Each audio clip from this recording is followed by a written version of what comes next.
Alice in Wonderland by Lewis Carroll. Chapter 1.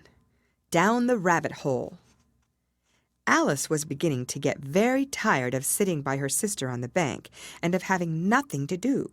Once or twice she had peeped into the book her sister was reading, but it had no pictures or conversations in it. And what is the use of a book, thought Alice, without pictures or conversation? So she was considering in her own mind as well as she could, for the hot day made her feel very sleepy and stupid, whether the pleasure of making a daisy chain would be worth the trouble of getting up and picking the daisies, when suddenly a white rabbit with pink eyes ran close by her. There was nothing so very remarkable in that, nor did Alice think it so very much out of the way to hear the rabbit say to itself, oh dear, I shall be late." When she thought it over afterwards, it occurred to her that she ought to have wondered at this, but at the time it all seemed quite natural. But when the rabbit actually took a watch out of its waistcoat pocket and looked at it and then hurried on, Alice started to her feet, for it flashed across her mind that she had never before seen a rabbit with either a waistcoat pocket or a watch to take out of it, and burning with curiosity, she ran across the field after it, and fortunately was just in time to see it pop down a large rabbit hole under the hedge. In another moment down went Alice after it, never once considering how in the world she was to get out again. The rabbit hole went straight on like a tunnel for some way, and then dipped suddenly down, so suddenly that Alice had not a moment to think about stopping herself before she found herself falling down a very deep well. Either the well was very deep, or she fell very slowly, for she had plenty of time as she went down to look about her and to wonder what was going to happen next. First, she tried to look down and make out what she was coming to, but it was too dark to see anything. Then she looked at the sides of the well and noticed that they were filled with cupboards and bookshelves. Here and there she saw maps and pictures hung upon pegs. She took down a jar from one of the shelves as she passed. It was labeled Orange Marmalade, but to her great disappointment it was empty. She did not like to drop the jar for fear of killing somebody, so managed to put it into one of the cupboards as she fell past it. "Well," thought Alice to herself, "after such a fall as this, I shall think nothing of tumbling downstairs. How brave they'll all think me at home! Why, I wouldn't say anything about it, even if I fell off the top of a house," which was very likely true. Down, down, down. Would the fall never come to an end? "I wonder how many miles I've fallen by this time," she said aloud. "I must be getting somewhere near the center of the earth. Let me see. That would be 4,000 miles down, I think." For you see, Alice had learned several things of this sort in her lessons in the schoolroom, and though this was not a very good opportunity for showing off her knowledge, as there was no one to listen to her, still it was good practice to say it over. "Yes, that's about the right distance. But then I wonder what latitude or longitude I've got to." Alice had no idea what latitude was, or longitude either, but thought they were nice grand words to say. Presently she began again. "I wonder if I shall fall right through the earth. How funny it'll seem to come out among the people that walk with their heads downward. The antipathies, I think." She was rather glad there was no one listening this time, as it didn't sound at all the right word. "But I shall have to ask them what the name of the country is, you know. Please, ma'am, is this New Zealand or Australia?" And she tried to curtsy as she spoke. Fancy curtsying as you're falling through the air. Do you think you could manage it? And what an ignorant little girl she'll think me for asking. No, it'll never do to ask. Perhaps I shall see it written up somewhere. Down, down, down. There was nothing else to do, so Alice soon began talking again. "Dinah'll miss me very much tonight, I should think." Dinah was the cat. "I hope they'll remember her saucer of milk at tea time. Dinah, my dear, I wish you were down here with me. There are no mice in the air, I'm afraid, but you might catch a bat, and that's very like a mouse, you know. But do cats eat bats, I wonder?" And here Alice began to get rather sleepy, and went on saying to herself in a dreamy sort of way, "Do cats eat bats? Do cats eat bats?" And sometimes, "Do bats eat cats?" For, you see, as she couldn't answer either question, it didn't much matter which way she put it. She felt that she was dozing off, and had just begun to dream that she was walking hand in hand with Dinah and saying to her very earnestly, "Now, Dinah, tell me the truth. Did you ever eat a bat?" When suddenly, thump, thump, down she came upon a heap of sticks and dry leaves, and the fall was over. Alice was not a bit hurt, and she jumped up onto her feet in a moment. She looked up, but it was all dark overhead. Before her was another long passage, and the White Rabbit was still in sight, hurrying down it. There was not a moment to be lost. Away went Alice like the wind, and was just in time to hear it say, as it turned a corner, "Oh, my ears and whiskers, how late it's getting!" She was close behind it when she turned the corner, but the rabbit was no longer to be seen. She found herself in a long, low hall, which was lit up by a row of lamps hanging from the roof. There were doors all round the hall, but they were all locked, and when Alice had been all the way down one side and up the other, trying every door, she walked sadly down the middle, wondering how she was ever to get out again. Suddenly she came upon a little three-legged table, all made of solid glass. There was nothing on it except a tiny golden key, and Alice's first thought was that it might belong to one of the doors of the hall. But alas! Either the locks were too large or the key was too small, but at any rate it would not open any of them. However, on the second time round she came upon a low curtain she had not noticed before, and behind it was a little door about 15 inches high. She tried the little golden key in the lock, and to her great delight it fitted. Alice opened the door and found that it led into a small passage, not much larger than a rat-hole. She knelt down and looked along the passage into the loveliest garden you ever saw. How she longed to get out of that dark hall and wander about among those beds of bright flowers and those cool fountains. But she could not even get her head through the doorway. "And even if my head would go through," thought poor Alice, "it would be of very little use without my shoulders. Oh, how I wish I could shut up like a telescope. I think I could, if I only know how to begin." For, you see, so many out-of-the-way things had happened lately that Alice had begun to think that very few things indeed were really impossible. There seemed to be no use in waiting by the little door, so she went back to the table, half hoping she might find another key on it, or at any rate a book of rules for shutting people up like telescopes. This time she found a little bottle on it, which certainly was not here before, said Alice, and round the neck of the bottle was a paper label with the words "Drink Me" beautifully printed on it in large letters.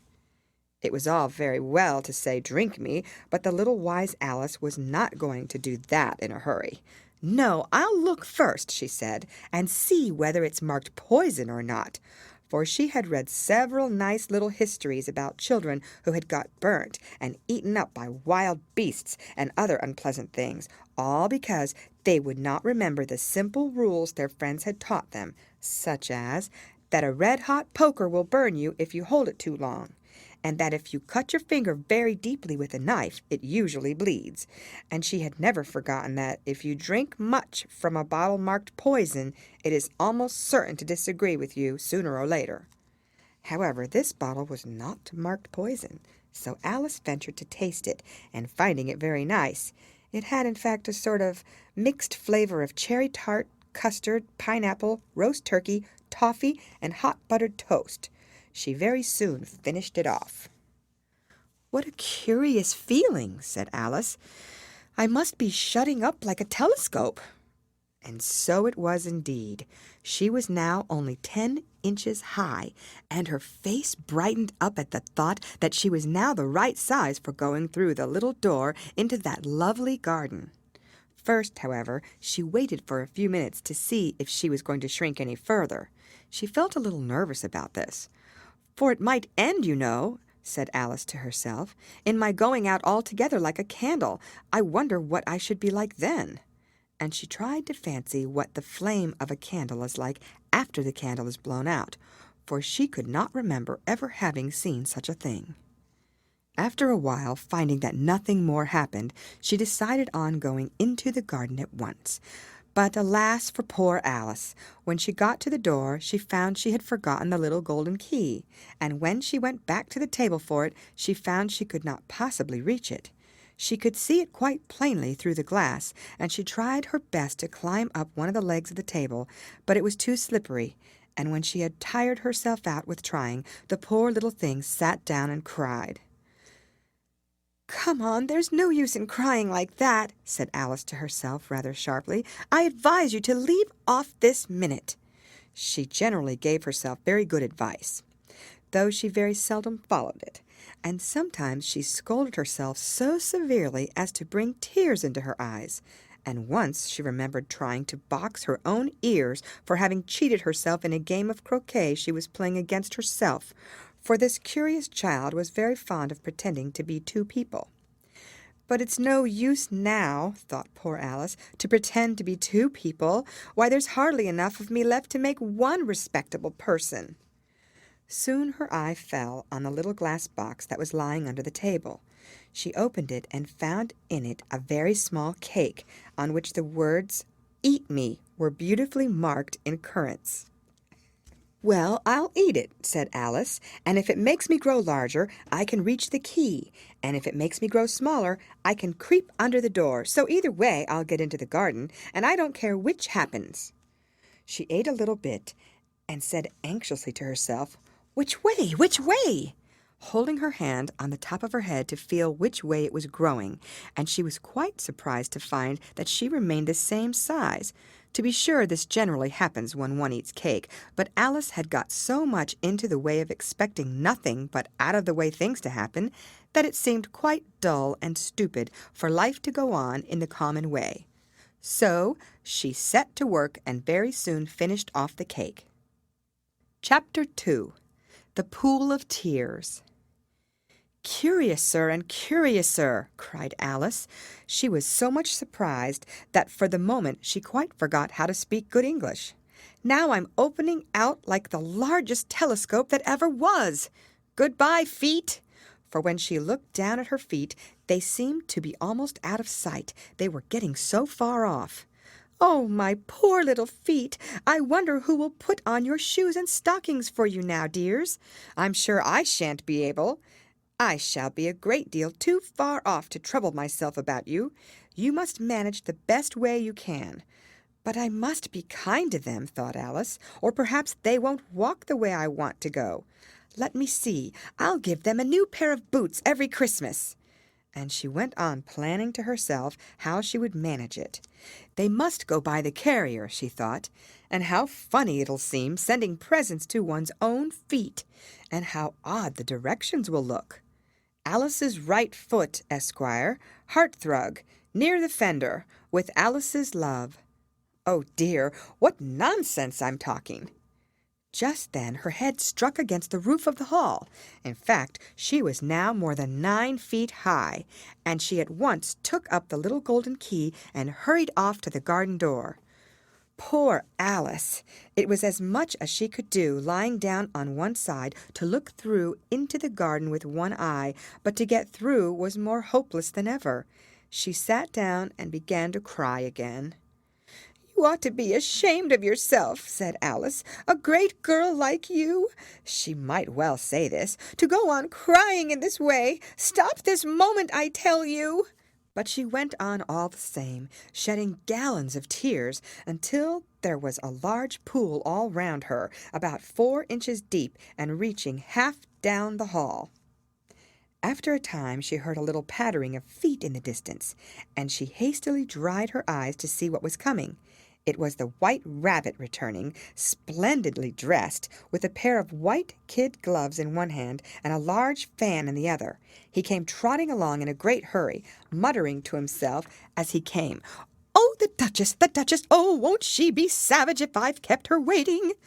Alice felt so desperate that she was ready to ask help of anyone, so when the rabbit came near her, she began in a low, timid voice, "If you please, sir." The rabbit started violently, dropped the white kid gloves and the fan, and scurried away into the darkness as hard as he could go. Alice took up the fan and gloves, and as the hall was very hot, she kept fanning herself all the time she went on talking. "Dear, dear, how queer everything is today, and yesterday things went on just as usual. I wonder if I've been changed in the night. Let me think. Was I the same when I got up this morning? I almost think I can remember feeling a little different. But if I'm not the same, the next question is, who in the world am I? Ah, that's the great puzzle." And she began thinking over all the children she knew that were of the same age as herself to see if she could have been changed for any of them. "I'm sure I'm not Ada," she said, "for her hair goes in such long ringlets, and mine doesn't go in ringlets at all. And I'm sure I can't be Mabel, for I know all sorts of things, and she knows such a very little. Besides, she's she, and I'm I, and oh dear, how puzzling it all is. I'll try if I know all the things I used to know. Let me see. 4 times 5 is 12, and 4 times 6 is 13, and 4 times 7 is, oh dear, I shall never get to 20 at that rate. However, the multiplication table doesn't signify. Let's try geography. London is the capital of Paris, and Paris is the capital of Rome, and Rome, no, that's all wrong, I'm certain. I must have been changed for Mabel. I'll try and say, how doth the little... And she crossed her hands on her lap as if she were saying lessons and began to repeat it, but her voice sounded hoarse and strange, and the words did not come the same as they used to do. How doth the little crocodile improve his shining tail and pour the waters of the Nile on every golden scale? How cheerfully he seems to grin, how neatly spread his claws, and welcome little fishies in with gently smiling jaws." "I'm sure those are not the right words," said poor Alice, and her eyes filled with tears again as she went on. "I must be Mabel after all, and I shall have to go and live in that poky little house, and have next to no toys to play with, and oh, ever so many lessons to learn. No, I've made up my mind about it. If I'm Mabel, I'll stay down here. It'll be no use their putting their heads down and saying, 'Come up again, dear.' I shall only look up and say, 'Who am I then? Tell me that first, and then, if I like being that person, I'll come up. If not, I'll stay down here till I'm somebody else. But oh dear," cried Alice, with a sudden burst of tears, "I do wish they would put their heads down. I am so very tired of being all alone here." As she said this, she looked down at her hands, and was surprised to see that she had put on one of the rabbit's little white kid gloves while she was talking. "How can I have done that?" she thought. "I must be growing small again." She got up and went to the table to measure herself by it, and found that, as nearly as she could guess, she was now about 2 feet high, and was going on shrinking rapidly. She soon found out that the cause of this was the fan she was holding, and she dropped it hastily, just in time to avoid shrinking away altogether. "That was a narrow escape," said Alice, a good deal frightened at the sudden change, but very glad to find herself still in existence. "And now for the garden."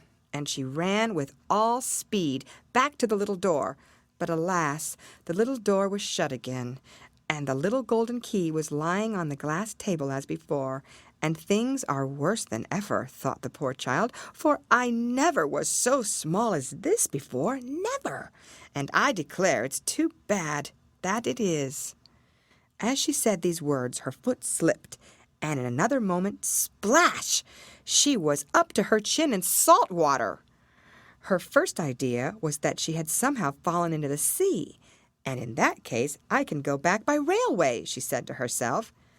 Alice had been to the seaside once in her life and had come to the general conclusion that wherever you go to on the English coast, you find a number of bathing machines in the sea, some children digging the sand with wooden spades, then a row of lodging houses, and behind them a railway station. However, she soon made out that she was in a pool of tears, which she had wept when she was 9 feet high. "I wish I hadn't cried so much," said Alice as she swam about, trying to find her way out. "I shall be punished for it now, I suppose, by being drowned in my own tears. That will be a queer thing, to be sure. However, everything is queer today." Just then she heard something splashing about in the pool a little way off, and she swam nearer to make out what it was. At first she thought it must be a walrus or hippopotamus, but then she remembered how small she was now, and she soon made out that it was only a mouse that had slipped in like herself. Would it be of any use now, thought Alice, to speak to this mouse? Everything is so out of the way down here that I should think very likely it can talk. At any rate, there's no harm in trying. So she began.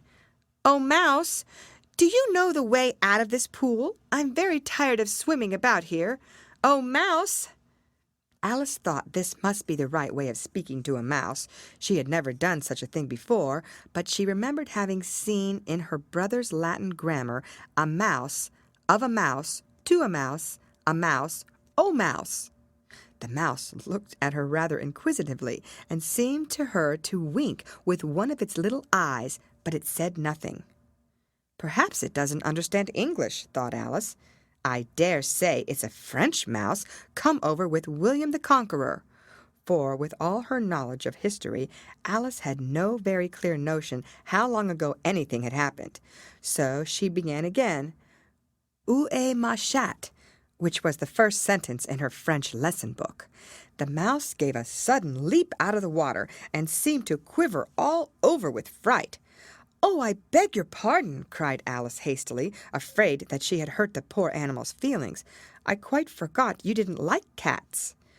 "Not like cats!" cried the mouse in a shrill, passionate voice. "Would you like cats if you were me?" "Well, perhaps not," said Alice in a soothing tone. "Don't be angry about it. And yet I wish I could show you our cat Dinah. I think you'd take a fancy to cats if you could only see her. She is such a dear, quiet thing." Alice went on half to herself as she swam lazily about in the pool. "And she sits purring so nicely by the fire, licking her paws and washing her face. And she is such a nice, soft thing to nurse. And she's such a capital one for catching mice.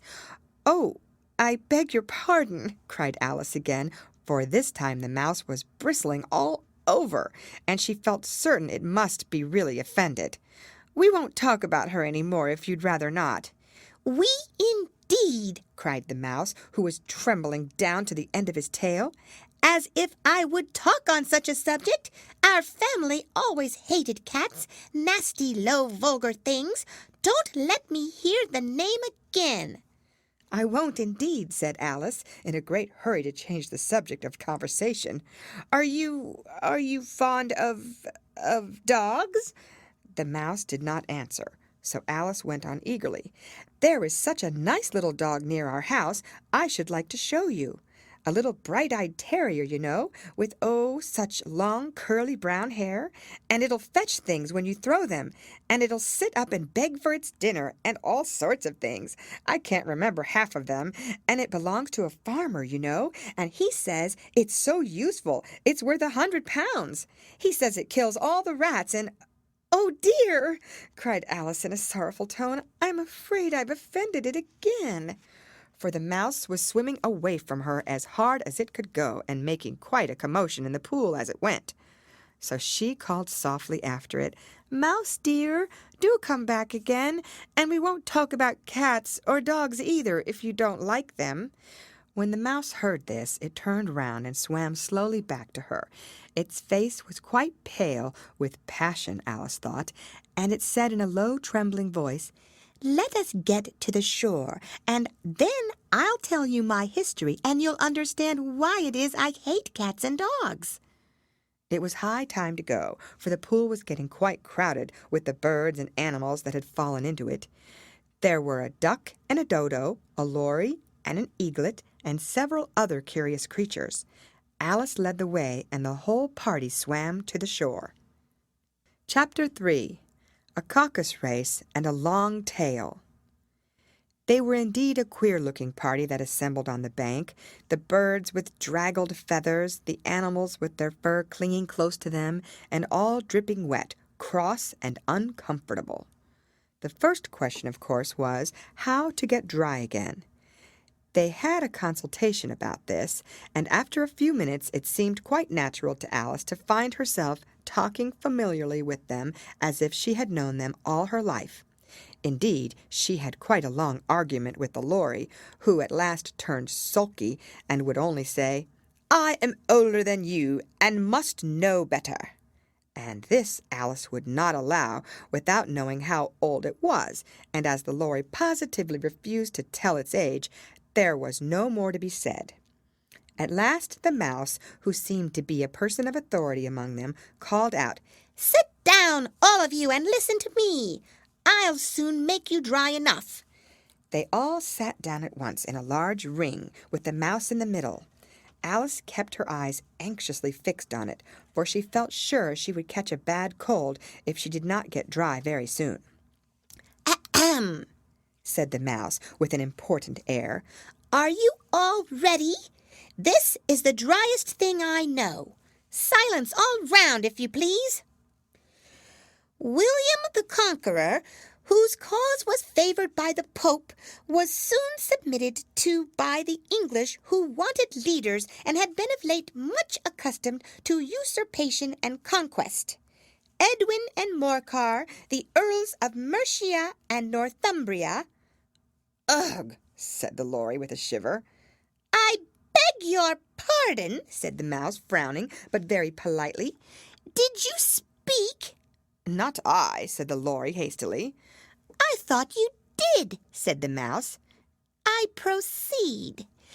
Edwin and Morcar, the Earls of Mercia and Northumbria, declared for him, and even Stigand, the patriotic Archbishop of Canterbury, found it advisable." "Found what?" said the duck. "Found it," the mouse replied rather crossly. "Of course you know what it means." "I know what it means well enough when I find a thing," said the duck. "It's generally a frog or a worm. The question is, what did the Archbishop find?" The mouse did not notice this question, but hurriedly went on. "Found it advisable to go with Edgar Atheling to meet William and offer him the crown. William's conduct at first was moderate, but the insolence of his Normans. How are you getting on now, my dear?" it continued, turning to Alice as it spoke. "As wet as ever," said Alice in a melancholy tone. "It doesn't seem to dry me at all." "In that case," said the dodo solemnly, rising to its feet, "I move that the meeting adjourn for the immediate adoption of more energetic remedies." "Speak English," said the eaglet. "I don't know the meaning of half those long words, and what's more, I don't believe you do either." And the eaglet bent down its head to hide a smile. Some of the other birds tittered audibly. "What I was going to say," said the dodo in an offended tone, "was that the best thing to get us dry would be a caucus race." "What is a caucus race?" said Alice. Not that she wanted much to know, but the dodo had paused as if thought that somebody ought to speak, and no one else seemed inclined to say anything. "Why," said the dodo, "the best way to explain it is to do it. And as you might like to try the thing yourself some winter day, I will tell you how the dodo managed it. First, it marked out a race course in a sort of circle. The exact shape doesn't matter, it said, and then all the party were placed along the course here and there. There was no 1, 2, 3 and away, but they began running when they liked and left off when they liked, so that it was not easy to know when the race was over. However, when they had been running half an hour or so and were quite dry again, the dodo suddenly called out, "The race is over!" and they all crowded round it, panting and asking, "But who has won?"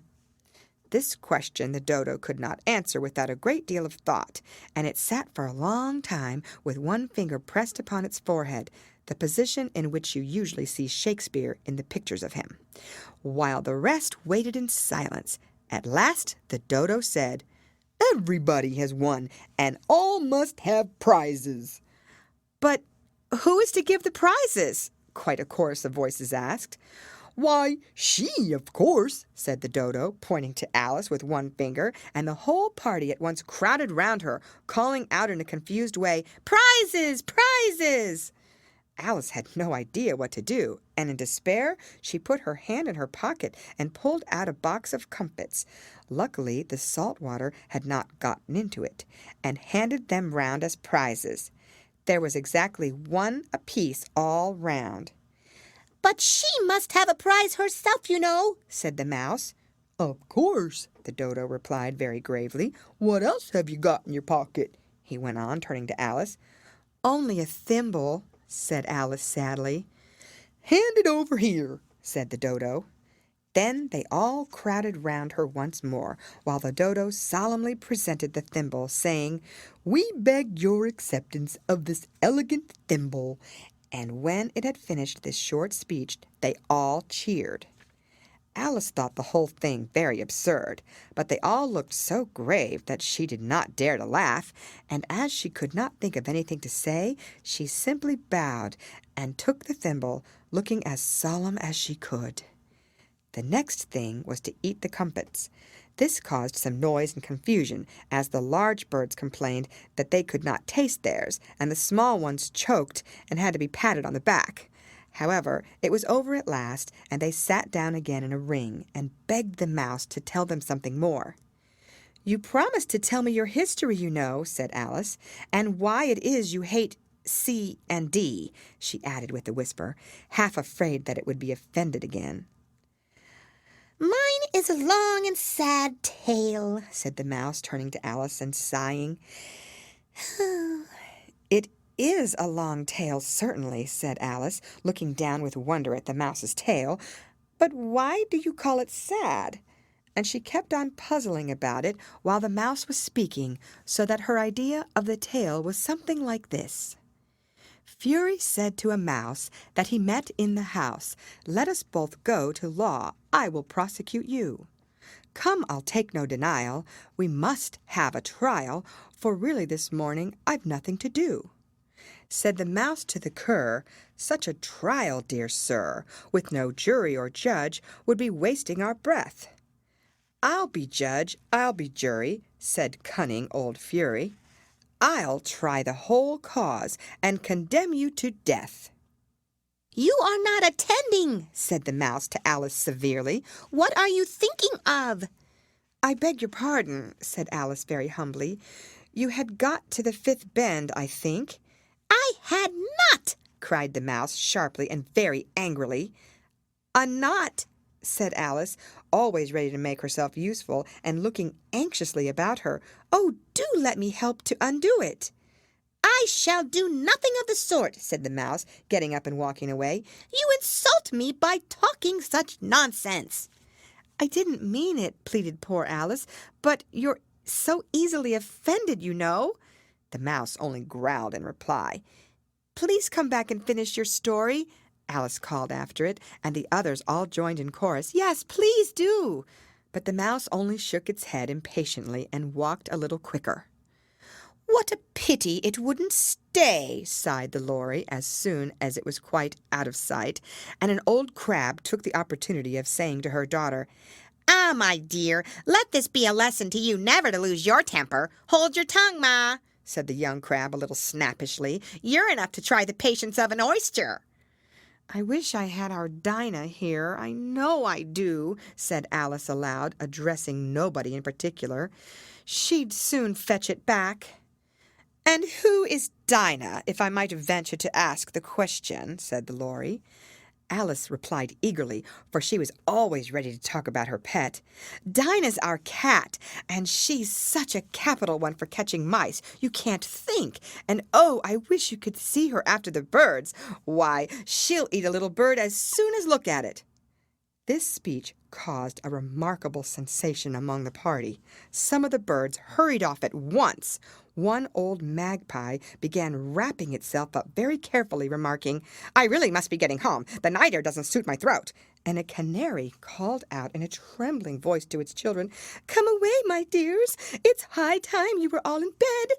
On various pretexts, they all moved off, and Alice was soon left alone.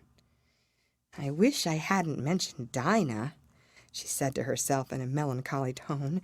"Nobody seems to like her down here, and I'm sure she's the best cat in the world. Oh, my dear Dinah, I wonder if I shall ever see you any more." And here poor Alice began to cry again, for she felt very lonely and low-spirited. In a little while, however, she again heard a little pattering of footsteps in the distance, and she looked up eagerly, half hoping that the mouse had changed his mind and was coming back to finish his story.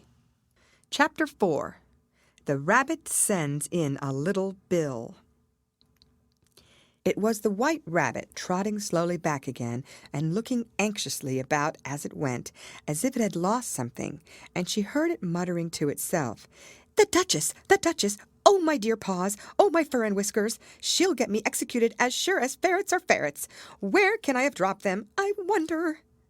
Alice guessed in a moment that it was looking for the fan and pair of white kid gloves, and she very good-naturedly began hunting about for them, but they were nowhere to be seen. Everything seemed to have changed since her swim in the pool, and the great hall, with the glass table and the little door, had vanished completely. Very soon the rabbit noticed Alice as she went hunting about, and called out to her in an angry tone, "Why, Mary Ann, what are you doing out here? Run home this moment and fetch me a pair of gloves and a fan. Quick now!" And Alice was so much frightened that she ran off at once in the direction it pointed to, without trying to explain the mistake it had made. "He took me for his housemaid," she said to herself as she ran. "How surprised he'll be when he finds out who I am! But I'd better take him his fan and gloves, that is, if I can find them." As she said this, she came upon a neat little house, on the door of which was a bright brass plate with the name W. Rabbit engraved upon it. She went in without knocking and hurried upstairs, in great fear lest she should meet the real Mary Ann and be turned out of the house before she had found the fan and gloves. "How queer it seems," Alice said to herself, "to be going messages for a rabbit. I suppose Dinah'll be sending me on messages next." And she began fancying the sort of thing that would happen. "Miss Alice, come here directly and get ready for your walk." "Coming in a minute, nurse, but I've got to see that the mouse doesn't get out. Only I don't think," Alice went on, "that they'd let Dinah stop in the house if it began ordering people about like that." By this time she had found her way into a tidy little room with a table in the window, and on it, as she had hoped, a fan and 2 or 3 pairs of tiny white kid gloves. She took up the fan and a pair of the gloves and was just going to leave the room when her eye fell upon a little bottle that stood near the looking-glass. There was no label this time with the words "Drink me," but nevertheless she uncorked it and put it to her lips. "I know something interesting is sure to happen," she said to herself, "whenever I eat or drink anything, so I'll just see what this bottle does. I do hope it'll make me grow large again, for really I'm quite tired of being such a tiny little thing." It did so indeed, and much sooner than she had expected. Before she had drunk half the bottle, she found her head pressing against the ceiling, and had to stoop to save her neck from being broken. She hastily put down the bottle, saying to herself, "That's quite enough. I hope I shan't grow any more. As it is, I can't get out at the door. I do wish I hadn't drunk quite so much." Alas, it was too late to wish that. She went on growing and growing, and very soon had to kneel down on the floor. In another minute there was not even room for this, and she tried the effect of lying down with one elbow against the door and the other arm curled round her head. Still she went on growing, and as a last resource she put one arm out of the window and one foot up the chimney, and said to herself, Now I can do no more, whatever happens. What will become of me?" Luckily for Alice, the little magic bottle had now had its full effect, and she grew no larger. Still, it was very uncomfortable, and as there seemed to be no sort of chance of her getting out of the room again, no wonder she felt unhappy. It was much pleasanter at home, thought poor Alice, when one wasn't always growing larger and smaller and being ordered about by mice and rabbits. I almost wish I hadn't gone down that rabbit hole. And yet it's rather curious, this sort of life. I do wonder what can have happened to me.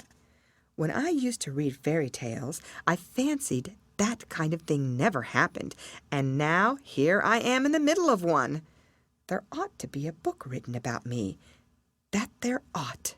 And when I grow up, I'll write one. But I'm grown up now, she added in a sorrowful tone.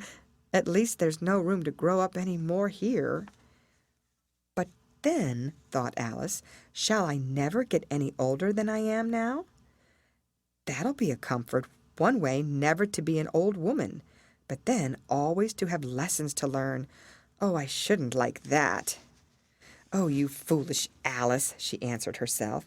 "How can you learn lessons in here? Why, there's hardly room for you, and no room at all for any lesson books."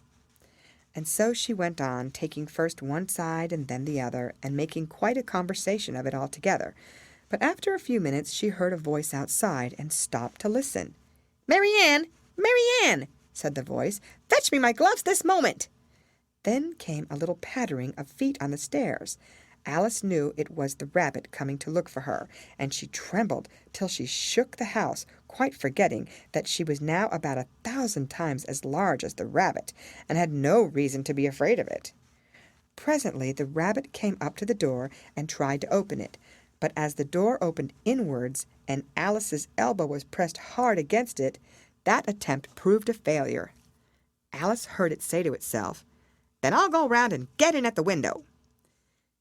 "That you won't," thought Alice, and after waiting till she fancied she heard the rabbit just under the window, she suddenly spread out her hand and made a snatch in the air. She did not get hold of anything, but she heard a little shriek and a fall, and a crash of broken glass, from which she concluded that it was just possible it had fallen into a cucumber frame or something of the sort. Next came an angry voice, the rabbit's. "Pat! Pat, where are you?" And then a voice she had never heard before. "Sure then I'm here, digging for apples, your honor." "Digging for apples indeed," said the rabbit angrily. "Here, come and help me out of this." Sounds of more broken glass. "Now, tell me, Pat, what's that in the window?" "Sure, it's an arum, your honor." He pronounced it arum. "An arm, you goose! Who ever saw one that size? Why, it fills the whole window." "Sure it does, your honor, but it's an arm for all that." "Well, it's got no business there, at any rate. Go and take it away." There was a long silence after this, and Alice could only hear whispers now and then, such as, "Sure, I don't like it, your honor, at all, at all." "Do as I tell you, you coward." And at last she spread out her hand again and made another snatch in the air. This time there were 2 little shrieks and more sounds of broken glass. "What a number of cucumber frames there must be," thought Alice. "I wonder what they'll do next. As for pulling me out of the window, I only wish they could. I'm sure I don't want to stay in here any longer." She waited for some time without hearing anything more. At last came a rumbling of little cartwheels and the sound of a good many voices all talking together. She made out the words, "Where's the other ladder? Why, I hadn't to bring but one. Bill's got the other. Bill, fetch it here, lad. Here, put 'em up in this corner. No, tie 'em together first. They don't reach half high enough yet. Oh, they'll do well enough, don't be particular. Here, Bill, catch hold of this rope. Will the roof bear? Mind that loose slate. Oh, it's coming down. Heads below." A loud crash. "Now, who did that? It was Bill, I fancy. Who's to go down the chimney?" "Nay, I shan't. You do it." "That I won't, then. Bill's to go down here. Bill, the master says you're going to go down the chimney." "Oh, so Bill's got to come down the chimney, has he?" said Alice to herself. Shy, they seemed to put everything upon Bill. I wouldn't be in Bill's place for a good deal. This fireplace is narrow, to be sure, but I think I can kick a little. She drew her foot as far down the chimney as she could, and waited till she heard a little animal, she couldn't guess of what sort it was, scratching and scrambling about in the chimney, close above her. Then saying to herself, "This is Bill," she gave one sharp kick, and waited to see what would happen next. The first thing she heard was a general chorus of, "There goes Bill!" Then the rabbit's voice along, "Catch him, you by the hedge!" Then silence, and then another confusion of voices, "Hold up his head! Brandy now, don't choke him! How was it, old fellow? What happened to you? Tell us about it." Last came a little feeble squeaking voice. "That's Bill," thought Alice. "Well, I hardly know. No more, thank ye. I'm better now. But I'm a deal too flustered to tell you. All I know is something comes at me like a jack-in-the-box, and up I goes like a skyrocket." "So you did, old fellow," said the others. "We must burn the house down," said the rabbit's voice, and Alice called out as loud as she could, "If you do, I'll set Dinah at you." There was a dead silence instantly, and Alice thought to herself, "I wonder what they will do next. If they had any sense, they'd take the roof off." After a minute or two, they began moving about again, and Alice heard the rabbit say, "A barrowful will do to begin with." A barrowful of what? thought Alice, but she had not long to doubt, for the next moment a shower of little pebbles came rattling in at the window, and some of them hit her in the face. "I'll put a stop to this," she said to herself, and shouted out, "You'd better not do that again," which produced another dead silence. Alice noticed with some surprise that the pebbles were all turning into little cakes as they lay on the floor, and a bright idea came into her head.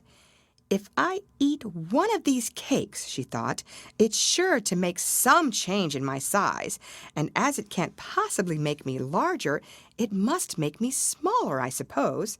So she swallowed one of the cakes, and was delighted to find that she began shrinking directly. As soon as she was small enough to get through the door, she ran out of the house and found quite a crowd of little animals and birds waiting outside. The poor little lizard, Bill, was in the middle, being held up by 2 guinea pigs who were giving it something out of the bottle. They all made a rush at Alice the moment she appeared, but she ran off as hard as she could, and soon found herself safe in a thick wood. "The first thing I've got to do," said Alice to herself as she wandered about in the wood, "is to grow to my right size again, and the second thing is to find my way into that lovely garden. I think that will be the best plan." It sounded an excellent plan, no doubt, and very neatly and simply arranged. The only difficulty was that she had not the smallest idea how to set about it. And while she was peering about anxiously among the trees, a little sharp bark just over her head made her look up in a great hurry. An enormous puppy was looking down at her with large round eyes and feebly stretching out one paw, trying to touch her. "Poor little thing," said Alice in a coaxing tone, and she tried hard to whistle to it, but she was terribly frightened all the time at the thought that it might be hungry, in which case it would be very likely to eat her up in spite of all her coaxing. Hardly knowing what she did, she picked up a little bit of stick and held it out to the puppy, whereupon the puppy jumped into the air off all its feet at once with a yelp of delight and rushed at the stick and made believe to worry it. Then Alice dodged behind a great thistle to keep herself from being run over, and the moment she appeared on the other side, the puppy made another rush at the stick and tumbled head over heels in its hurry to get hold of it. Then Alice, thinking it was very like having a game of play with a cart horse, and expecting every moment to be trampled under its feet, ran around the thistle again. Then the puppy began a series of short charges at the stick, running a very little way forwards each time and a long way back, and barking hoarsely all the while, till at last it sat down a good way off, panting, with its tongue hanging out of its mouth and its great eyes half shut. This seemed to Alice a good opportunity for making her escape, so she set off at once and ran till she was quite tired and out of breath, and till the puppy's bark sounded quite faint in the distance. "And yet what a dear little puppy it was," said Alice, as she leant against a buttercup to rest herself, and fanned herself with one of the leaves. "I should have liked teaching it tricks very much, if I'd only been the right size to do it.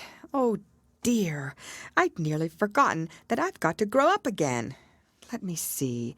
How is it to be managed? I suppose I ought to eat or drink something or other. But the great question is what?" The great question certainly was what. Alice looked all around her at the flowers and the blades of grass, but she did not see anything that looked like the right thing to eat or drink under the circumstances. There was a large mushroom growing near her, about the same height as herself, and when she had looked under it, and on both sides of it and behind it, it occurred to her that she might as well look and see what was on the top of it. She stretched herself up on tiptoe and peeped over the edge of the mushroom, and her eyes immediately met those of a large caterpillar that was sitting on the top with its arms folded, quietly smoking a long hookah, and taking not the smallest notice of her or of anything else. Chapter 5. Advice from a Caterpillar. The caterpillar and Alice looked at each other for some time in silence. At last the caterpillar took the hookah out of its mouth and addressed her in a languid, sleepy voice. "Who are you?" said the caterpillar. This was not an encouraging opening for a conversation. Alice replied rather shyly, I hardly know, sir, just at present. At least I know who I was when I got up this morning, but I think I must have been changed several times since then." "What do you mean by that?" said the caterpillar sternly. "Explain yourself." "I can't explain myself, I'm afraid, sir," said Alice, "because I'm not myself, you see." "I don't see," said the caterpillar. "I'm afraid I can't put it more clearly," Alice replied very politely, "for I can't understand it myself to begin with, and being so many different sizes in a day is very confusing." "It isn't," said the caterpillar. "Well, perhaps you haven't found it so yet," said Alice, "but when you have to turn into a chrysalis, you will some day, you know, and then after that into a butterfly. I should think you'll feel it a little queer, won't you?" "Not a bit," said the caterpillar. "Well, perhaps your feelings may be different," said Alice. "All I know is it would feel very queer to me." "You?" said the caterpillar contemptuously. "Who are you?" Which brought them back again to the beginning of the conversation. Alice felt a little irritated at the caterpillar's making such very short remarks, and she drew herself up and said very gravely, "I think you ought to tell me who you are first." "Why?" said the caterpillar. Here was another puzzling question, and as Alice could not think of any good reason, and as the caterpillar seemed to be in a very unpleasant state of mind, she turned away. "Come back," the caterpillar called after her. "I've something important to say." This sounded promising, certainly. Alice turned and came back again. "Keep your temper," said the caterpillar. "Is that all?" said Alice, swallowing down her anger as well as she could. "No," said the caterpillar. Alice thought she might as well wait, as she had nothing else to do, and perhaps after all it might tell her something worth hearing. For some minutes it puffed away without speaking, but at last it unfolded its arms, took the hookah out of its mouth again, and said, "So, you think you're changed, do you?" "I'm afraid I am, sir," said Alice. "I can't remember things as I used, and I don't keep the same size for 10 minutes together." "Can't remember what things?" said the caterpillar. "Well, I've tried to say, 'How doth the little busy bee?' but it all came different," Alice replied in a very melancholy voice. "Repeat, 'You are old Father William,'" said the caterpillar. Alice folded her hands and began.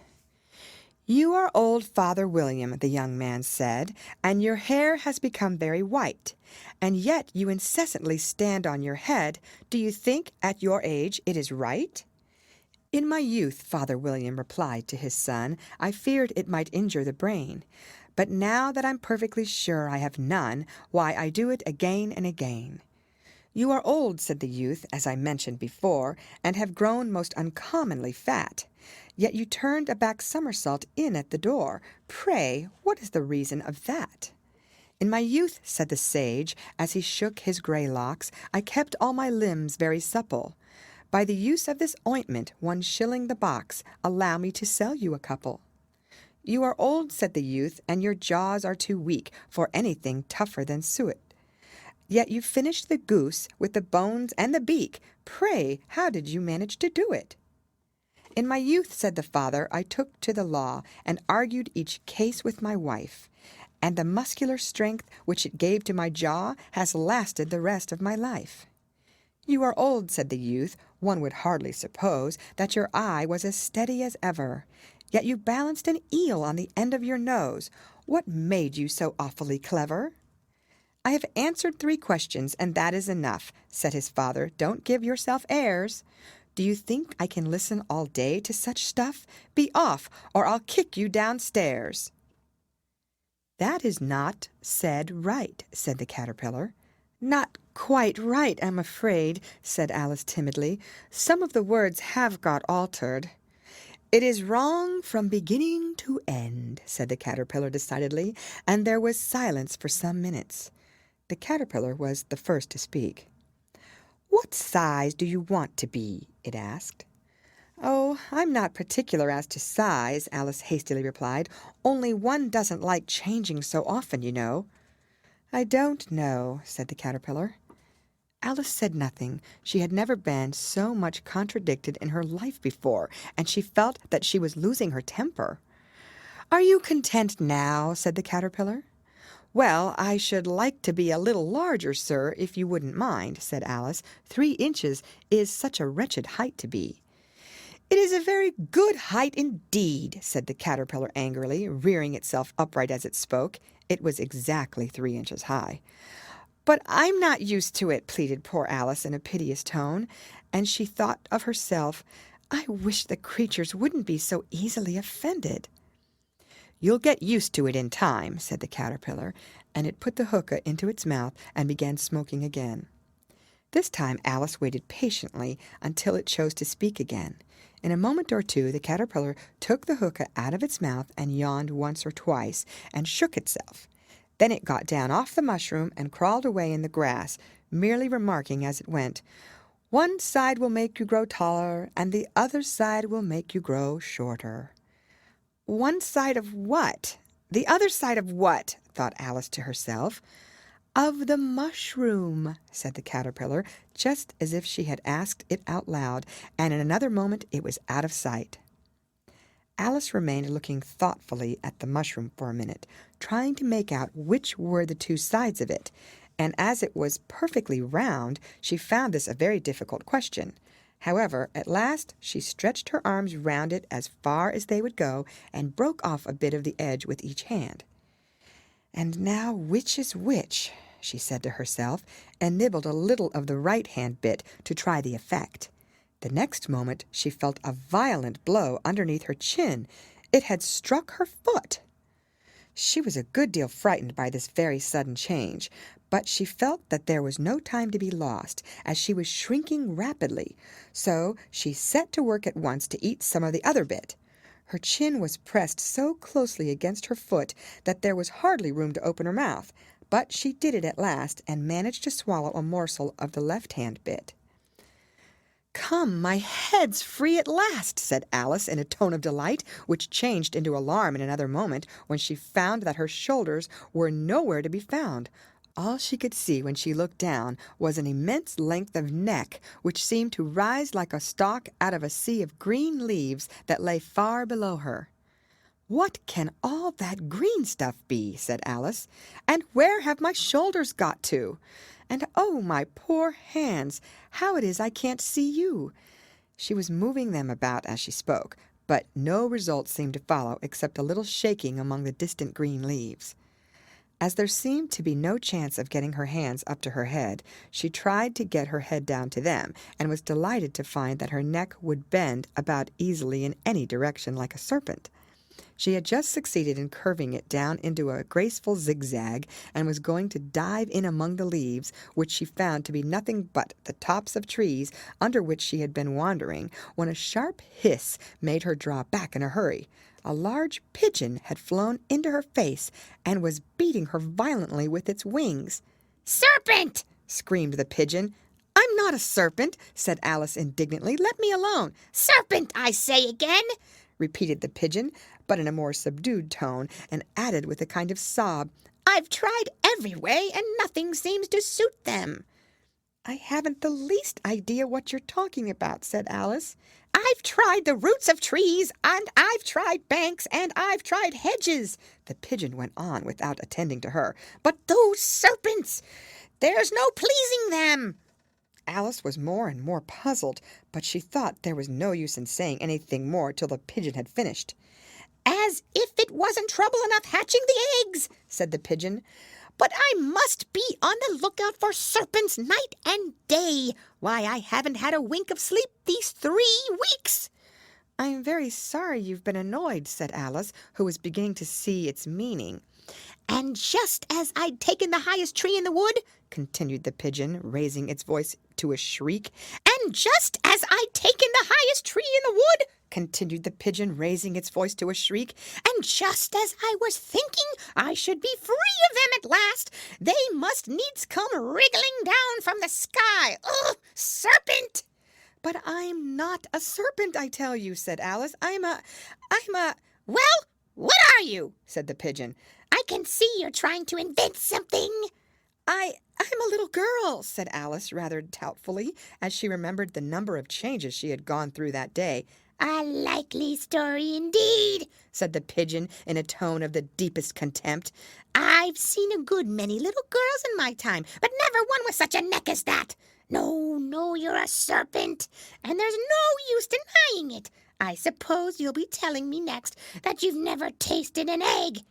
"I have tasted eggs, certainly," said Alice, who was a very truthful child, "but little girls eat eggs quite as much as serpents do, you know." "I don't believe it," said the pigeon. "But if they do, why then, they're a kind of a serpent. That's all I can say." This was such a new idea to Alice that she was quite silent for a minute or two, which gave the pigeon the opportunity of adding, "You're looking for eggs. I know that well enough. And what does it matter to me whether you're a little girl or a serpent?" "It matters a good deal to me," said Alice hastily, "but I'm not looking for eggs, as it happens, and if I was, I shouldn't want yours. I don't like them raw." "Well, be off then," said the pigeon in a sulky tone as it settled down again into its nest. Alice crouched down among the trees as well as she could, for her neck kept getting entangled among the branches, and every now and then she had to stop and untwist it. After a while she remembered that she still held the pieces of mushrooms in her hands, and she set to work very carefully, nibbling first at one and then at the other, and growing sometimes taller and sometimes shorter, until she had succeeded in bringing herself down to her usual height. It was so long since she had been anything near the right size that it felt quite strange at first, but she got used to it in a few minutes and began talking to herself as usual. "Come, there's half my plan done now. How puzzling all these changes are. I'm never sure what I'm going to be from one minute to another. However, I've got back to my right size. The next thing is to get into that beautiful garden. How is that to be done, I wonder?" As she said this, she came suddenly upon an open place with a little house in it about 4 feet high. "Whoever lives there," thought Alice, "it'll never do to come upon them this size. Why, I should frighten them out of their wits." So she began nibbling at the right-hand bit again, and did not venture to go near the house till she had brought herself down to 9 inches high. Chapter 6. Pig and Pepper. For a minute or two she stood looking at the house and wondering what to do next, when suddenly a footman in livery came running out of the wood. She considered him to be a footman because he was in livery. Otherwise, judging by his face only, she would have called him a fish, and rapped loudly at the door with his knuckles. It was opened by another footman in livery, with a round face and large eyes like a frog, and both footmen, Alice noticed, had powdered hair that curled all over their heads. She felt very curious to know what it was all about, and crept a little way out of the wood to listen. The fish footman began by producing from under his arm a great letter nearly as large as himself, and this he handed over to the other, saying in a solemn tone, "For the Duchess, an invitation from the Queen to play croquet." The frog footman repeated in the same solemn tone, only changing the order of the words a little. "From the Queen, an invitation for the Duchess to play croquet." Then they both bowed low, and their curls got entangled together. Alice laughed so much at this that she had to run back into the wood for fear of their hearing her, and when she next peeped out the fish footman was gone, and the other was sitting on the ground near the door, staring stupidly up into the sky. Alice went timidly up to the door and knocked. "There's no sort of use in knocking," said the footman, "and that for two reasons. Because first, I'm on the same side of the door as you are. Secondly, because you're making such a noise inside, no one could possibly hear you." And certainly there was a most extraordinary noise going on within, a constant howling and sneezing, and every now and then a great crash, as if a dish or kettle had been broken to pieces. "Please, then," said Alice, "how am I to get in?" "There might be some sense in your knocking," the footman went on without attending to her, "if we had the door between us. For instance, if you were inside you might knock, and I could let you out, you know." He was looking up into the sky all the time he was speaking, and this Alice thought decidedly uncivil. "But perhaps he can't help it," she said to herself. "His eyes are so very nearly at the top of his head. But at any rate he might answer questions. How am I to get in?" she repeated aloud. "I shall sit here," the footman remarked, "till tomorrow." At this moment the door of the house opened, and a large plate came skimming out, straight at the footman's head. It just grazed his nose, and broke to pieces against one of the trees behind him. "Or next day, maybe," the footman continued in the same tone, exactly as if nothing had happened. "How am I to get in?" asked Alice again in a louder tone. "Are you to get in at all?" said the footman. "That's the first question, you know." It was no doubt, only Alice did not like to be told so. "It's really dreadful," she muttered to herself, "the way all the creatures argue. It's enough to drive one crazy." The footman seemed to think this is a good opportunity for repeating his remark with variations.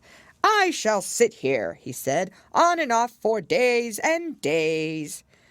"But what am I to do?" said Alice. "Anything you like," said the footman, and began whistling. "Oh, there's no use in talking to him," said Alice desperately. "He's perfectly idiotic." And she opened the door and went in. The door led right into a large kitchen, which was full of smoke from one end to the other. The Duchess was sitting on a three-legged stool in the middle, nursing a baby. The cook was leaning over the fire, stirring a large cauldron which seemed to be full of soup.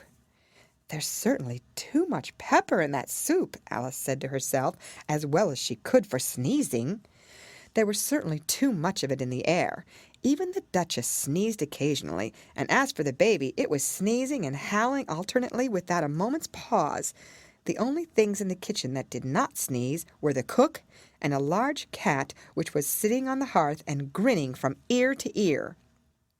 "Please, would you tell me," said Alice a little timidly, for she was not quite sure whether it was good manners for her to speak first, "why your cat grins like that?" "It's a Cheshire cat," said the Duchess, "and that's why, pig." She said the last word with such sudden violence that Alice quite jumped, but she saw in another moment that it was addressed to the baby, and not to her, so she took courage and went on again. "I didn't know that Cheshire cats always grinned. In fact, I didn't know that cats could grin." "They all can," said the Duchess, "and most of them do." "I don't know of any that do," Alice said very politely, feeling quite pleased to have got into a conversation. "You don't know much," said the Duchess, "and that's a fact." Alice did not at all like the tone of this remark, and thought it would be as well to introduce some other subject of conversation. While she was trying to fix on one, the cook took the cauldron of soup off the fire and at once set to work throwing everything within her reach at the Duchess and the baby. The fire irons came first, then followed a shower of saucepans, plates, and dishes. The Duchess took no notice of them even when they hit her, and the baby was howling so much already that it was quite impossible to say whether the blows hurt it or not. "Oh, please, mind what you're doing," cried Alice, jumping up and down in an agony of terror. "Oh, there goes his precious nose!" as an unusually large saucepan flew close by it and very nearly carried it off. "If everybody minded their own business," the Duchess said in a hoarse growl, "the world would go round a deal faster than it does." "Which would not be an advantage," said Alice, who felt very glad to get an opportunity of showing off a little of her knowledge. "Just think of what work it would make with the day and night. You see, the earth takes 24 hours to turn round on its axis." "Talking of axis," said the Duchess, "chop off her head." Alice glanced rather anxiously at the cook to see if she meant to take the hint, but the cook was busily stirring the soup and seemed not to be listening, so she went on again. 24 hours, I think. Or is it 12? Oh, don't bother me," said the Duchess. "I never could abide figures."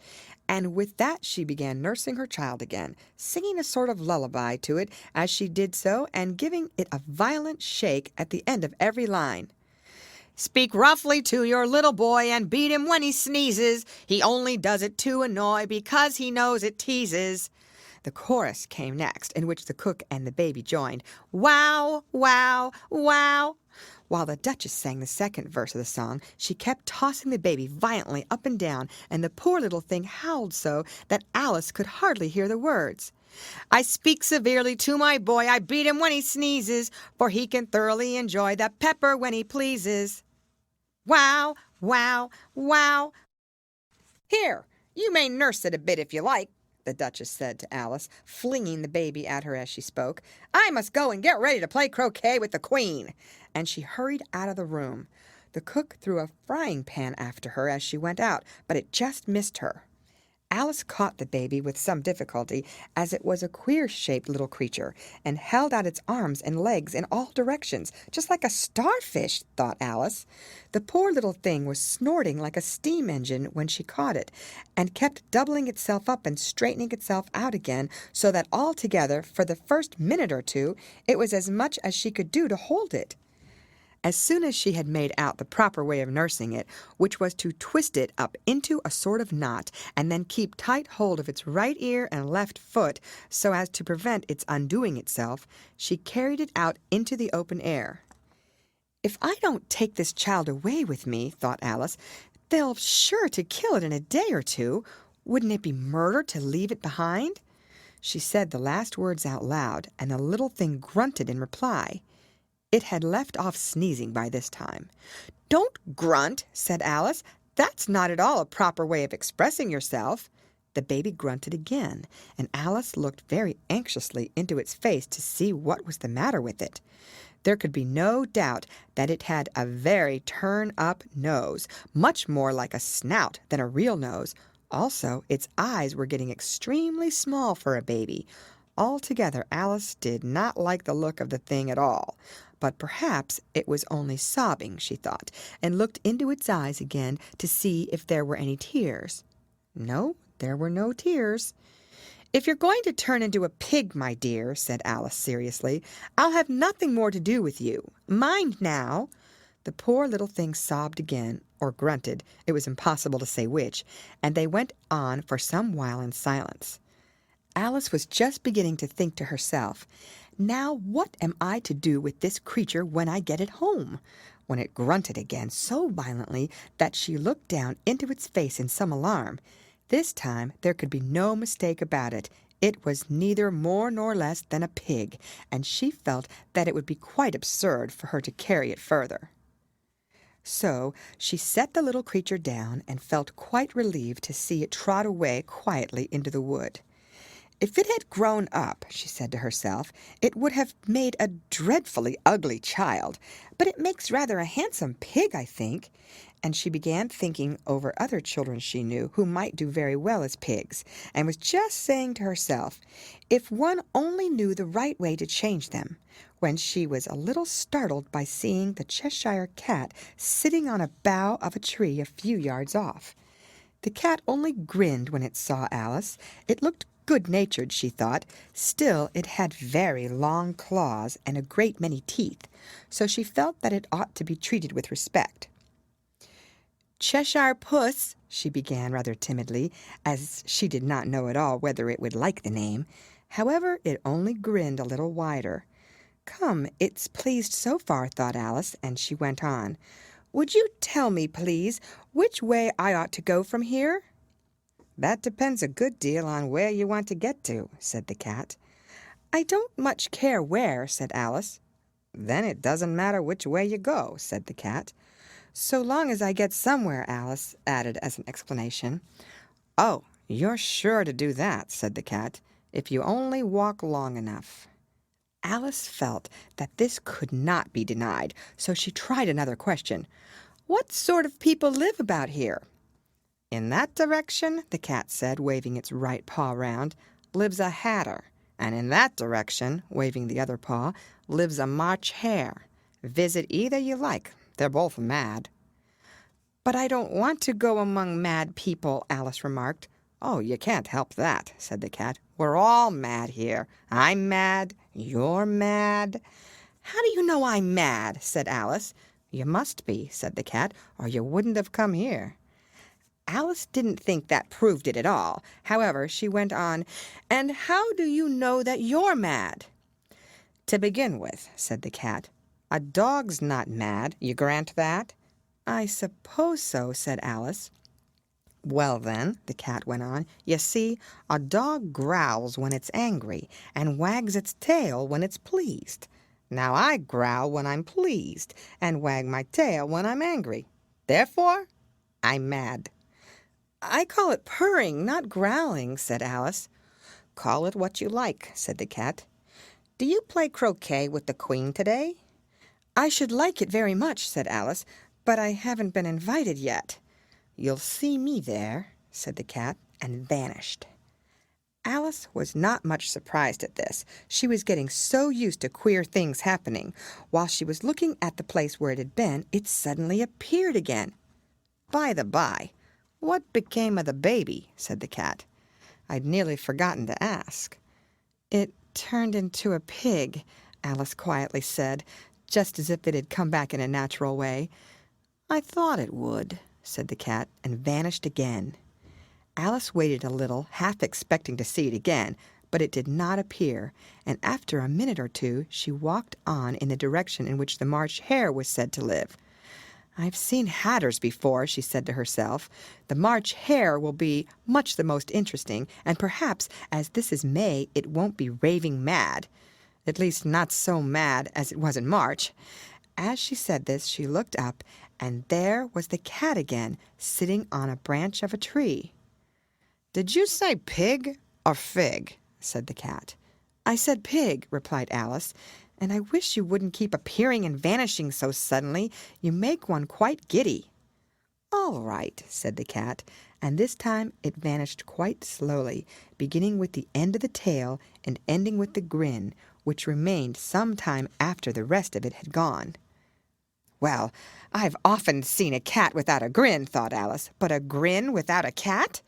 It's the most curious thing I have ever saw in my life. She had not gone much farther before she came in sight of the house of the March hare.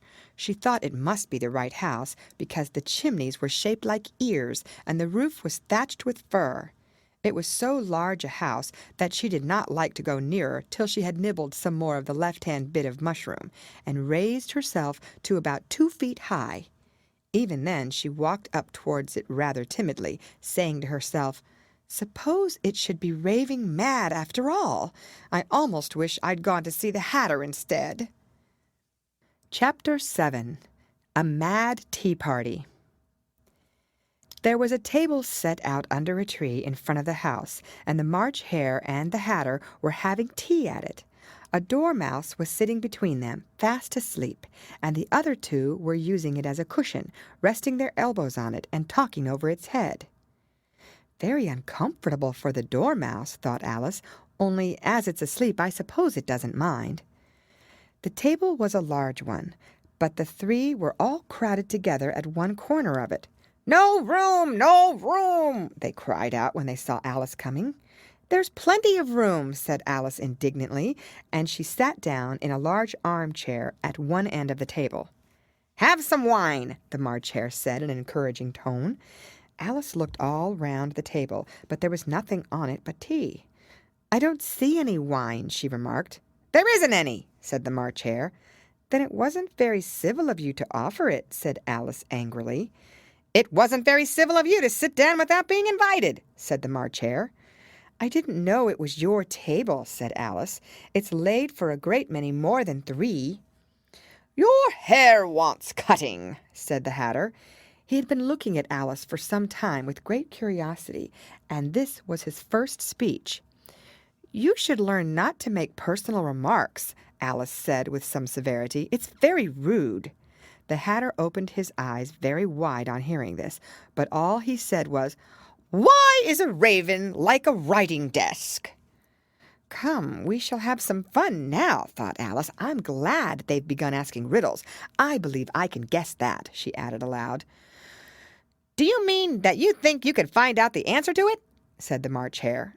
"Exactly so," said Alice. "Then you should say what you mean," the March Hare went on. "I do," Alice hastily replied. At least I mean what I say. That's the same thing, you know." "Not the same thing a bit," said the Hatter. "You might just as well say that I see what I eat is the same thing as I eat what I see." "You might just as well say," added the March Hare, "that I like what I get is the same thing as I get what I like." You might just as well say, added the Dormouse, who seemed to be talking in his sleep, that I breathe when I sleep is the same thing as I sleep when I breathe.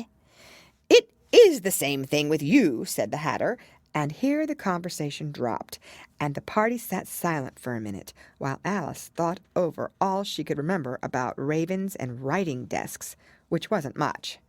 The Hatter was the first to break the silence. "What day of the month is it?" he said, turning to Alice. He had taken his watch out of his pocket and was looking at it uneasily, shaking it every now and then and holding it to his ear. Alice considered a little and then said, "The 4th." "2 days wrong," sighed the Hatter. "I told you butter wouldn't suit the works," he added, looking angrily at the March Hare. "It was the best butter," the March Hare meekly replied. "Yes, but some crumbs must have got in as well," the Hatter grumbled. "You shouldn't have put it in with the bread knife." The March Hare took the watch and looked at it gloomily. Then he dipped it into his cup of tea and looked at it again. But he could think of nothing better to say than his first remark. "It was the best butter, you know." Alice had been looking over his shoulder with some curiosity. "What a funny watch," she remarked. "It tells the day of the month and doesn't tell what o'clock it is." "Why should it?" muttered the Hatter. "Does your watch tell you what year it is?" "Of course not," Alice replied very readily, "but that's because it stays the same year for such a long time together." "Which is just the case with mine," said the Hatter. Alice felt dreadfully puzzled. The Hatter's remark seemed to have no sort of meaning in it, and yet it was certainly English. "I don't quite understand you," she said as politely as she could. "The Dormouse is asleep again," said the Hatter, and he poured a little hot tea upon its nose. The Dormouse shook its head impatiently and said without opening its eyes, Of course, just what I was going to remark myself." "Have you guessed the riddle yet?" the Hatter said, turning to Alice again. "No, I give it up," Alice replied. "What's the answer?" "I haven't the slightest idea," said the Hatter. "Nor I," said the March Hare. Alice sighed wearily. "I think you might do something better with the time," she said, "than waste it in asking riddles that have no answers." "If you knew time as well as I do," said the Hatter, "you wouldn't talk about wasting it. It's him." "I don't know what you mean," said Alice. "Of course you don't," the Hatter said, tossing his head contemptuously.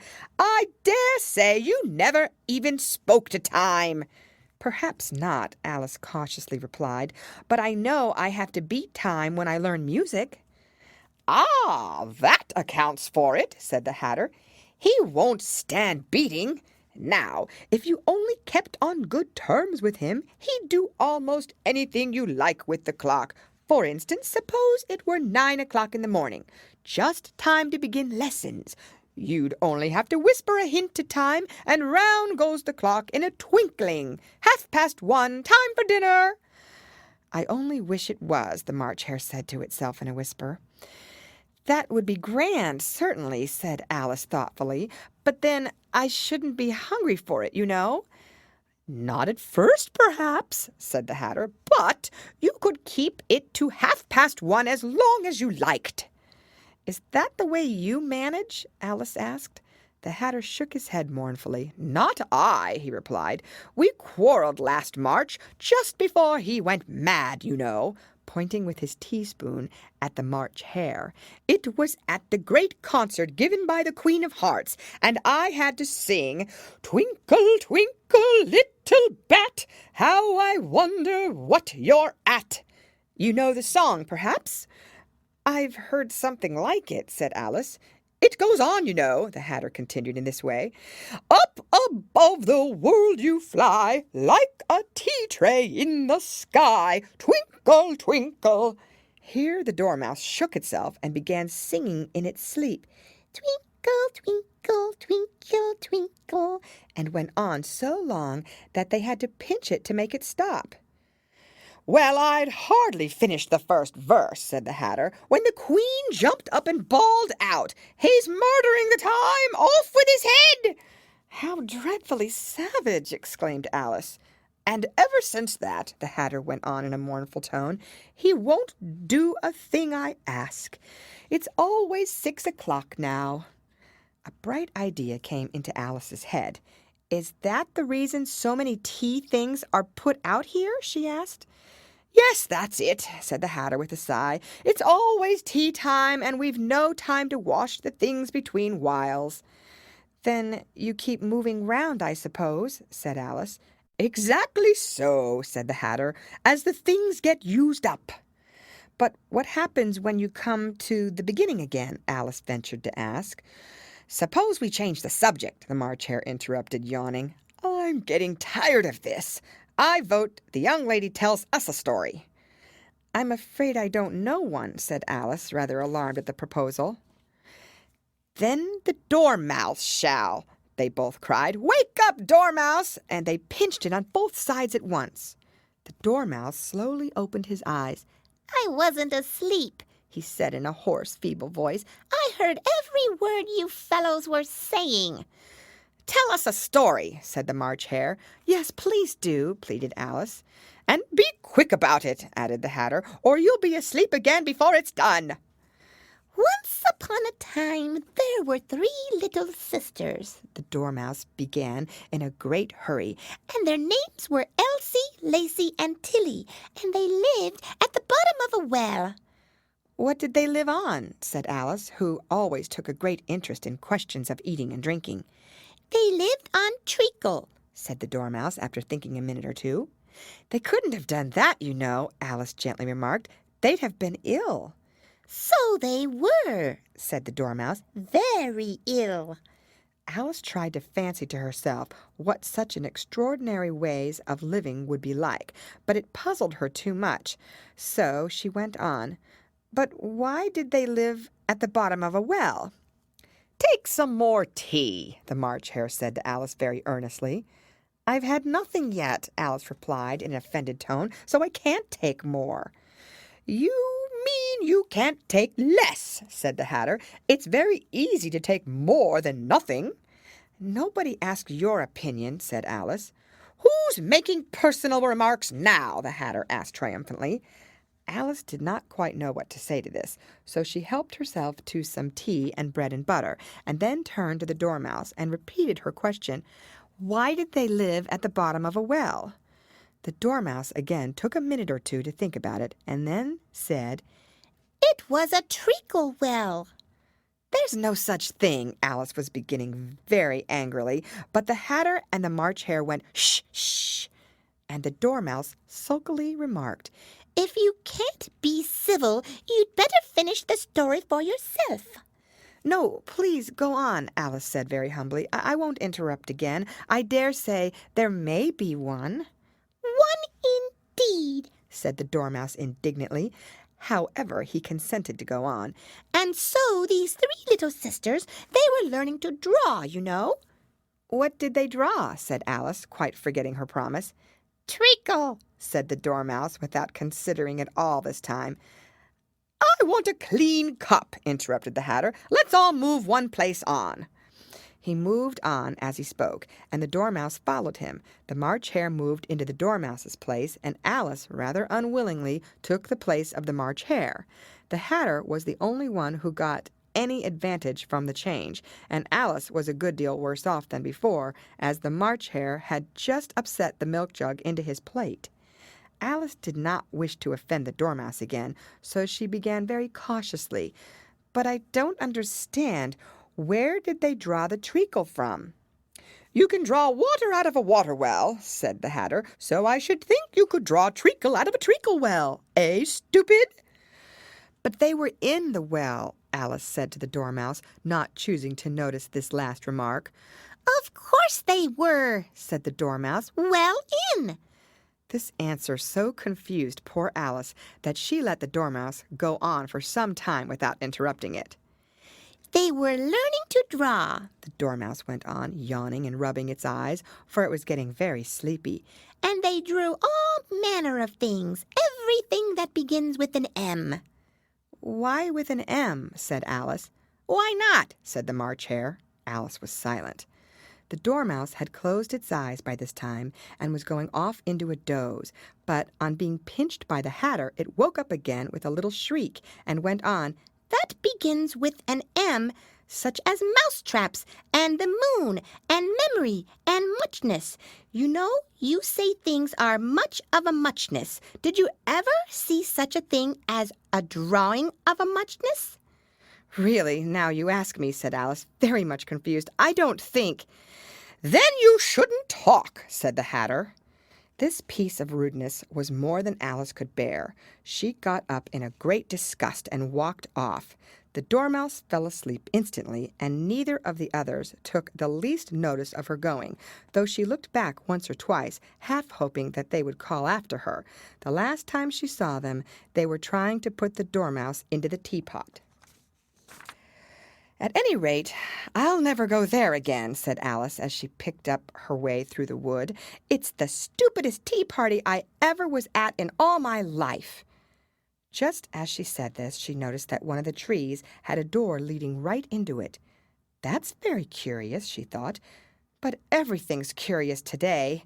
I think I may as well go in at once." And in she went. Once more she found herself in the long hall, and close to the little glass table. "Now I'll manage better this time," she said to herself, and began by taking the little golden key and unlocking the door that led into the garden. Then she went to work nibbling at the mushroom.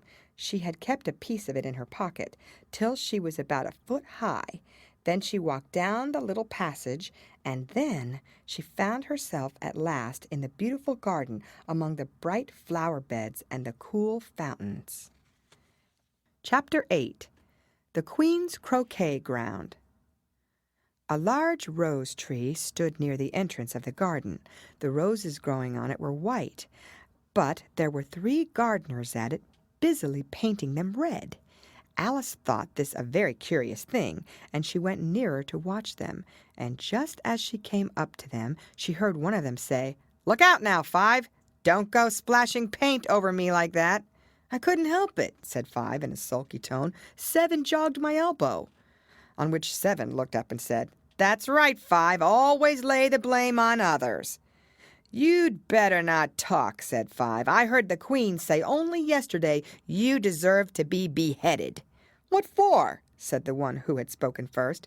"That's none of your business, 2, said 7. "Yep, it is his business," said 5. "I'll tell him.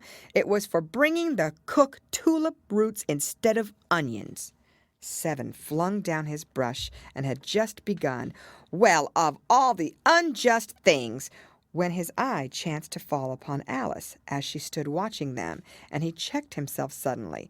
The others looked round also, and all of them bowed low. "Would you tell me," said Alice a little timidly, "why you are painting those roses?"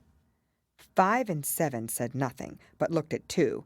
2 began in a low voice. "Why, the fact is, you see, miss, this here ought to have been a red rose tree, and we put a white one in by mistake, and if the Queen was to find it out, we should all have our heads cut off, you know. So, you see, miss, we're doing our best, afore she comes to—" At this moment 5, who had been anxiously looking across the garden, called out, "The Queen! The Queen!" and the 3 gardeners instantly threw themselves flat upon their faces. There was a sound of many footsteps, and Alice looked round, eager to see the Queen. First came 10 soldiers carrying clubs. These were all shaped like the 3 gardeners, oblong and flat, with their hands and feet at the corners. Next, the 10 courtiers. These were ornamented all over with diamonds, and walked 2 and 2, as the soldiers did. After these came the royal children. There were 10 of them, and the little dears came jumping merrily along hand in hand in couples. They were all ornamented with hearts. Next came the guests, mostly kings and queens, and among them Alice recognized the white rabbit. It was talking in a hurried, nervous manner, smiling at everything that was said, and went by without noticing her. Then followed the knave of hearts, carrying the king's crown on a crimson velvet cushion. And, last of all this grand procession, came the King and Queen of Hearts. Alice was rather doubtful whether she ought not to lie down on her face like the 3 gardeners, but she could not remember ever having heard of such a rule at processions. And besides, what would be the use of a procession, thought she, if people had all to lie down upon their faces so that they couldn't see it? So she stood still where she was and waited. When the procession came opposite to Alice, they all stopped and looked at her, and the Queen said severely, "Who is this?" She said it to the Knave of Hearts, who only bowed and smiled in reply. "Idiot!" said the Queen, tossing her head impatiently, and turning to Alice, she went on, "What's your name, child?" "My name is Alice, so please your Majesty," said Alice very politely, but she added to herself, "Why, they're only a pack of cards, after all. I needn't be afraid of them." "And who are these?" said the Queen, pointing to the 3 gardeners who were lying round the rose tree, for, you see, as they were lying on their faces, and the pattern on their backs was the same as the rest of the pack, she could not tell whether they were gardeners, or soldiers, or courtiers, or 3 of her own children. "How should I know?" said Alice, surprised at her own courage. "It's no business of mine." The Queen turned crimson with fury, and, after glaring at her for a moment like a wild beast, screamed, "Off with her head! Off!" "Nonsense," said Alice very loudly and decidedly, and the Queen was silent. The King laid his hand upon her arm and timidly said, "Consider, my dear, she is only a child." The Queen turned angrily away from him and said to the knave, "Turn them over." The knave did so, very carefully with one foot. "Get up," said the Queen in a shrill, loud voice, and the 3 gardeners instantly jumped up and began bowing to the King, the Queen, the royal children, and everybody else. "Leave off that," screamed the Queen. "You make me giddy." And then, turning to the rose tree, she went on, "What have you been doing here?"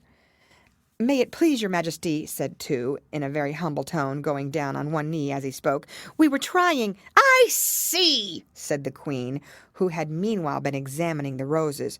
"Off with their heads!" And the procession moved on, 3 of the soldiers remaining behind to execute the unfortunate gardeners who ran to Alice for protection. "You shan't be beheaded," said Alice, and she put them into a large flower pot that stood near. The 3 soldiers wandered about for a minute or two, looking for them, and then quietly marched off after the others. "Are their heads off?" shouted the Queen. "Their heads are gone, if it please your Majesty," the soldiers shouted in reply. "That's right," shouted the Queen. "Can you play croquet?" The soldiers were silent and looked at Alice, as the question was evidently meant for her. "Yes," shouted Alice. "Come on, then," roared the Queen, and Alice joined the procession, wondering very much what would happen next. It's a very fine day," said a timid voice at her side. She was walking by the White Rabbit, who was peeping anxiously into her face. "Very," said Alice. "Where's the Duchess?" "Hush, hush," said the Rabbit in a low, hurried tone. He looked anxiously over his shoulder as he spoke, and then raised himself upon tiptoe, put his mouth close to her ear, and whispered, "She's under sentence of execution." "What for?" said Alice. "Did you say, 'What a pity'?" the Rabbit asked. "No, I didn't," said Alice. "I don't think it's at all a pity. I said, 'What for?'" "She boxed the Queen's ears," the Rabbit began. Alice gave a little scream of laughter. "Oh, hush!" the Rabbit whispered in a frightened tone. "The Queen will hear you. You see, she came rather late, and the Queen said—" "Get to your places!" shouted the Queen in a voice of thunder, and people began running about in all directions, tumbling up against each other. However, they got settled down in a minute or two, and the game began. Alice thought she had never seen such a curious croquet ground in her life. It was all ridges and furrows. The balls were live hedgehogs, the mallets live flamingos, and the soldiers had to double themselves up and to stand on their hands and feet to make the arches. The chief difficulty Alice found at first was in managing her flamingo. She succeeded in getting his body tucked away comfortably enough under her arm, with its legs hanging down, but generally, just as she had got its neck nicely straightened out and was going to give the hedgehog a blow with its head, it would twist itself round and look up in her face with such a puzzled expression that she could not help bursting out laughing. And when she had got its head down and was going to begin again, it was very provoking to find that the hedgehog had unrolled itself and was in the act of crawling away. Besides all this, there was generally a ridge or furrow in the way wherever she wanted to send the hedgehog to, and as the doubled-up soldiers were always getting up and walking off to other parts of the ground, Alice soon came to the conclusion that it was a very difficult game indeed. The players all played at once without waiting for turns, quarreling all the while and fighting for the hedgehogs. And in a very short time the Queen was in a furious passion, and went stamping about and shouting, "Off with his head!" or "Off with her head!" about once in a minute. Alice began to feel very uneasy, to be sure. She had not as yet had any dispute with the Queen, but she knew that it might happen any minute, and then, thought she, what would become of me? They're dreadfully fond of beheading people here. The great wonder is that there's anyone left alive. She was looking about for some way of escape, and wondering whether she could get away without being seen, when she noticed a curious appearance in the air. It puzzled her very much at first, but after watching it a minute or two, she made it out to be a grin, and she said to herself, "It's the Cheshire Cat. Now I shall have somebody to talk to." "How are you getting on?" said the cat, as soon as there was mouth enough for it to speak with. Alice waited till the eyes appeared, and then nodded. "It's no use speaking to it," she thought, "till its ears have come, or at least one of them." In another minute the whole head appeared, and then Alice put down her flamingo and began an account of the game, feeling very glad she had someone to listen to her. The cat seemed to think that there was enough of it now in sight, and no more of it appeared. "I don't think they play at all fairly," Alice began in rather a complaining tone, "and they all quarrel so dreadfully one can't hear oneself speak. And they don't seem to have any rules in particular, at least, if there are, nobody attends to them. And you've no idea how confusing it is, all the things being alive. For instance, There's the arch I've got to go through next, walking about at the other end of the ground. And I should have croqueted the Queen's hedgehog just now, only it ran away when it saw mine coming." "How do you like the Queen?" said the cat in a low voice. "Not at all," said Alice. "She's so extremely—" Just then she noticed that the Queen was close behind her, listening, so she went on, "Likely to win, that it's hardly worth while finishing the game." The Queen smiled and passed on. "Who are you talking to?" said the King, going up to Alice and looking at the cat's head with great curiosity. "It's a friend of mine, a Cheshire cat," said Alice. "Allow me to introduce it." "I don't like the look of it at all," said the King. "However, it may kiss my hand if it likes." "I'd rather not," the cat remarked. "Don't be impertinent," said the King, "and don't look at me like that." He got behind Alice as he spoke. "A cat may look at a king," said Alice. "I've read that in some book, but I don't remember where." "Well, it must be removed," said the King very decidedly, and he called the Queen, who was passing at the moment. "My dear, I wish you would have this cat removed." The Queen had only one way of settling all difficulties, great or small. "Off with his head," she said, without even looking round. "I'll fetch the executioner myself," said the King eagerly, and he hurried off. Alice thought she might as well go back and see how the game was going on, as she heard the Queen's voice in the distance screaming with passion. She had already heard her sentence 3 of the players to be executed for having missed their turns, and she did not like the look of things at all, as the game was in such confusion that she never knew whether it was her turn or not. So she went in search of her hedgehog. The hedgehog was engaged in a fight with another hedgehog, which seemed to Alice an excellent opportunity for croqueting one of them with the other. The only difficulty was that her flamingo was gone across to the other side of the garden, where Alice could see it trying in a helpless sort of way to fly up into a tree. By the time she had caught the flamingo and brought it back, the fight was over, and both the hedgehogs were out of sight. "But it doesn't matter much," thought Alice, "as all the arches are gone from this side of the ground." So she tucked it away under her arm that it might not escape again, and went back for a little more conversation with her friend. When she got back to the Cheshire Cat, she was surprised to find quite a large crowd collected round it. There was a dispute going on between the executioner, the King, and the Queen, who were all talking at once, while all the rest were quite silent and looked very uncomfortable. The moment Alice appeared, she was appealed to by all 3 to settle the question, and they repeated their arguments to her, though, as they all spoke at once, she found it very hard indeed to make out exactly what they said. The executioner's argument was that you couldn't cut off a head unless there was a body to cut it off from, that he had never had to do such a thing before, and he wasn't going to begin at his time of life. The King's argument was that anything that had a head could be beheaded, and that you weren't to talk nonsense. The Queen's argument was that if something wasn't done about it in less than no time, she'd have everybody executed all round. It was this last remark that had made the whole party look so grave and anxious.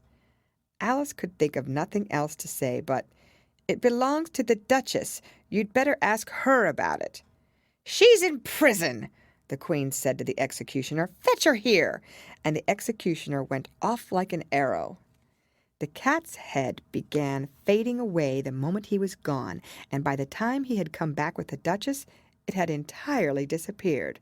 So the King and the executioner ran wildly up and down looking for it, while the rest of the party went back to the game. Chapter 9. The Mock Turtle's Story. "You can't think how glad I am to see you again, you dear old thing," said the Duchess, as she tucked her arm affectionately into Alice's, and they walked off together. Alice was very glad to find her in such a pleasant temper, and thought to herself that perhaps it was only the pepper that had made her so savage when they met in the kitchen. "When I'm a Duchess," she said to herself, not in a very hopeful tone, though, "I won't have any pepper in my kitchen at all. Soup does very well without. Maybe it's always pepper that makes people hot-tempered, she went on, very much pleased at having found out a new kind of rule, and vinegar that makes them sour, and chamomile that makes them bitter, and barley sugar, and such things that make children sweet-tempered. I only wish people knew that. Then they wouldn't be so stingy about it, you know. She had quite forgotten the Duchess by this time, and was a little startled when she heard her voice close to her ear. "You're thinking about something, my dear, and that makes you forget to talk. I can't tell you just now what the moral of that is, but I shall remember it in a bit." "Perhaps it hasn't one," Alice ventured to remark. "Tut, tut, child," said the Duchess. "Everything's got a moral, if only you can find it." And she squeezed herself up closer to Alice's side as she spoke. Alice did not much like keeping so close to her. First, because the Duchess was very ugly, and secondly, because she was exactly the right height to rest her chin upon Alice's shoulder, and it was an uncomfortably sharp chin. However, she did not like to be rude, so she bore it as well as she could. "The game's going on rather better now," she said, by way of keeping up the conversation a little. "'Tis so," said the Duchess, "and the moral of that is, 'Oh, 'tis love, that makes the world go round.'" "Somebody said," Alice whispered, "that it's done by everybody minding their own business." "Ah, well, it means much the same thing," said the Duchess, digging her sharp little chin into Alice's shoulder as she added, "and the moral of that is, take care of the scents, and the sounds will take care of themselves." "How fond she is of finding morals in things," Alice thought to herself. "I dare say you're wondering why I don't put my arm around your waist," the Duchess said after a pause. "The reason is that I'm doubtful about the temper of your flamingo. Shall I try the experiment?" "He might bite," Alice cautiously replied, not feeling at all anxious to have the experiment tried. "Very true," said the Duchess. "Flamingos and mustard both bite. And the moral of that is, birds of a feather flock together." "Only mustard isn't a bird," Alice remarked. "Right as usual," said the Duchess. "What a clear way you have of putting things." "It's a mineral, I think," said Alice. "Of course it is," said the Duchess, who seemed ready to agree to everything that Alice said. "There's a large mustard mine near here, and the moral of that is, the more there is of mine, the less there is of yours." "Oh, I know," exclaimed Alice, who had not attended to this last remark. "It's a vegetable. It doesn't look like one, but it is." "I quite agree with you," said the Duchess, "and the moral of that is, be what you would seem to be, or if you'd like it put more simply, never imagine yourself not to be otherwise than what it might appear to others that what you were or might have been was not otherwise than what you have been would have appeared to them to be otherwise." "I think I should understand that better," Alice said very politely, "if I had it written down, but I can't quite follow it as you say it." "There's nothing to what I could say if I choose," the Duchess replied in a pleased tone. "Pray don't trouble yourself to say it any longer than that," said Alice. "Oh, don't talk about trouble," said the Duchess. "I make you a present of everything I've said as yet." "A cheap sort of present," thought Alice. "I'm glad they don't give birthday presents like that." But she did not venture to say it out loud. "Thinking again?" the Duchess asked, with another dig of her sharp little chin. "I've a right to think," Alice said sharply, for she was beginning to feel a little worried. "Just about as much right," said the Duchess, "as pigs have to fly.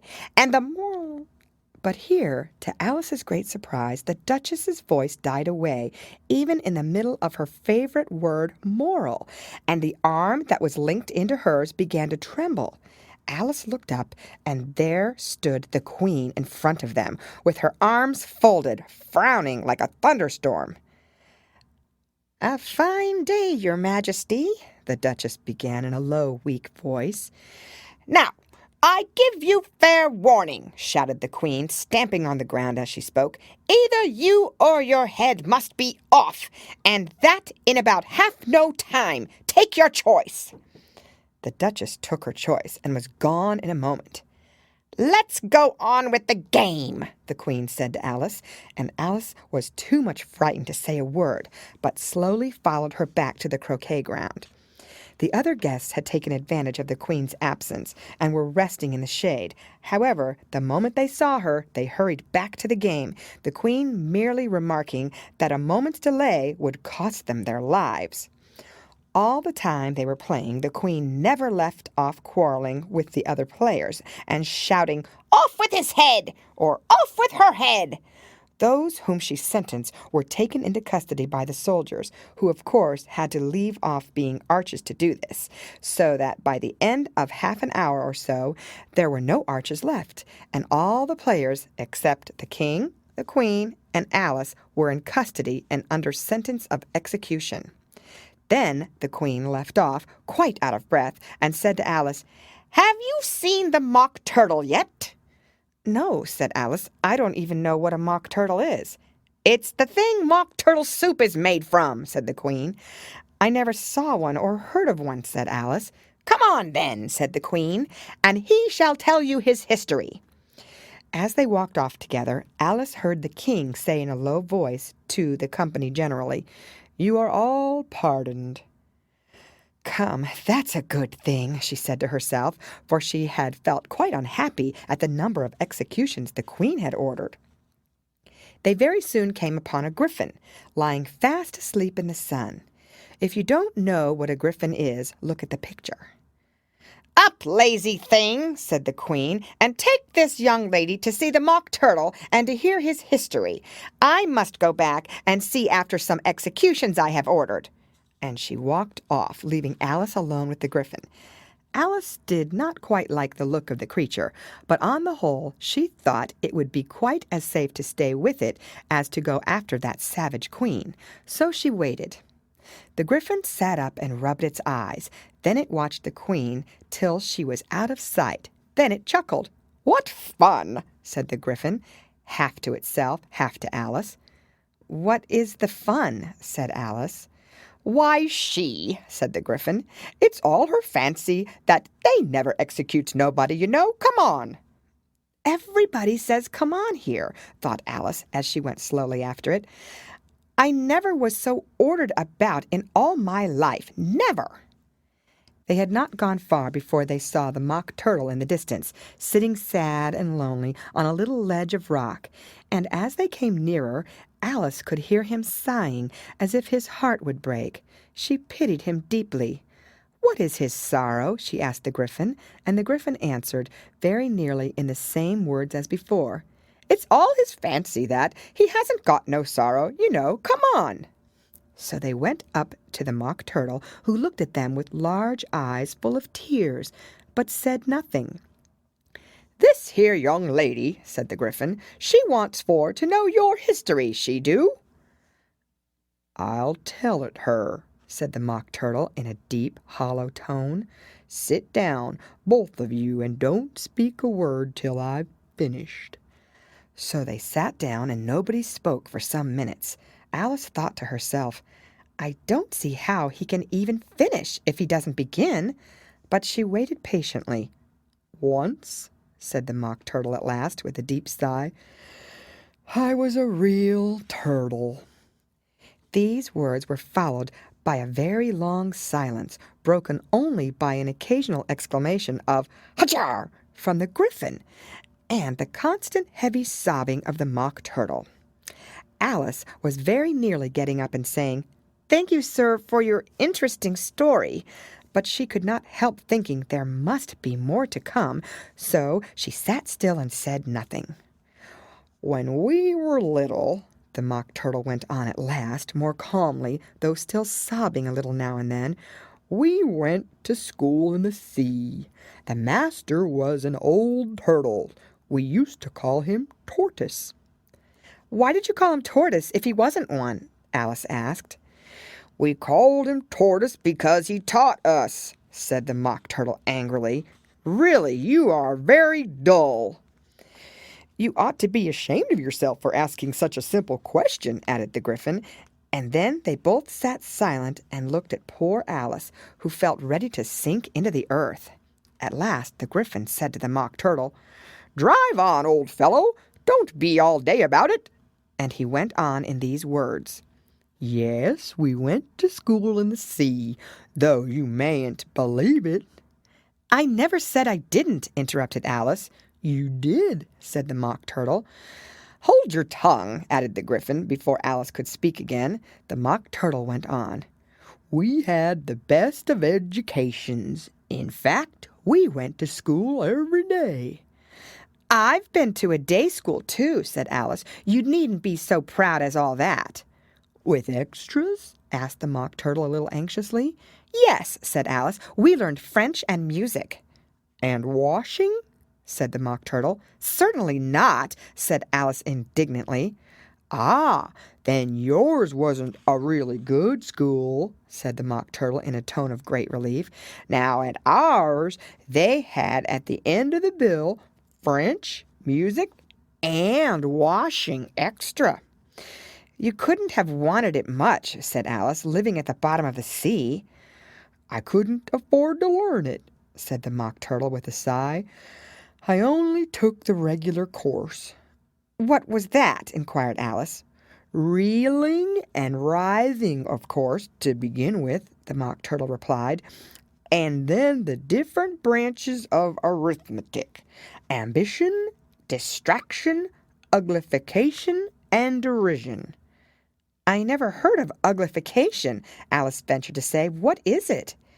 The Gryphon lifted up both its paws in surprise. What? Never heard of uglifying? It exclaimed. You know what to beautify is, I suppose. Yes, said Alice doubtfully. It means to make anything prettier. Well, then, the Gryphon went on, if you don't know what to uglify is, you are a simpleton. Alice did not feel encouraged to ask any more questions about it, so she turned to the Mock Turtle and said, What else had you to learn? Well, there was mystery, the Mock Turtle replied, counting off the subjects on his flappers. Mystery, ancient and modern, with seaography, then drawing. The drawing master was an old conger eel that used to come once a week. He taught us drawing, stretching, and fainting in coils.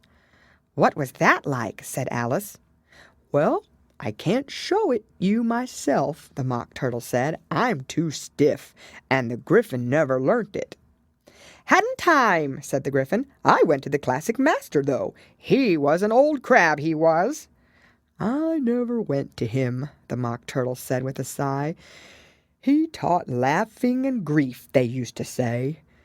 So he did, said the Gryphon, sighing in his turn, and both creatures hid their faces in their paws. And how many hours a day did you do lessons? Said Alice, in a hurry to change the subject.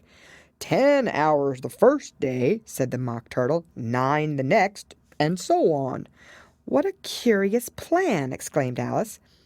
That's the reason they're called lessons, the Gryphon remarked, because they lessen from day to day. This was quite a new idea to Alice, and she thought it over a little before she made her next remark. Then the 11th day must have been a holiday. Of course it was, said the Mock Turtle. And how did you manage on the 12th? Alice went on eagerly.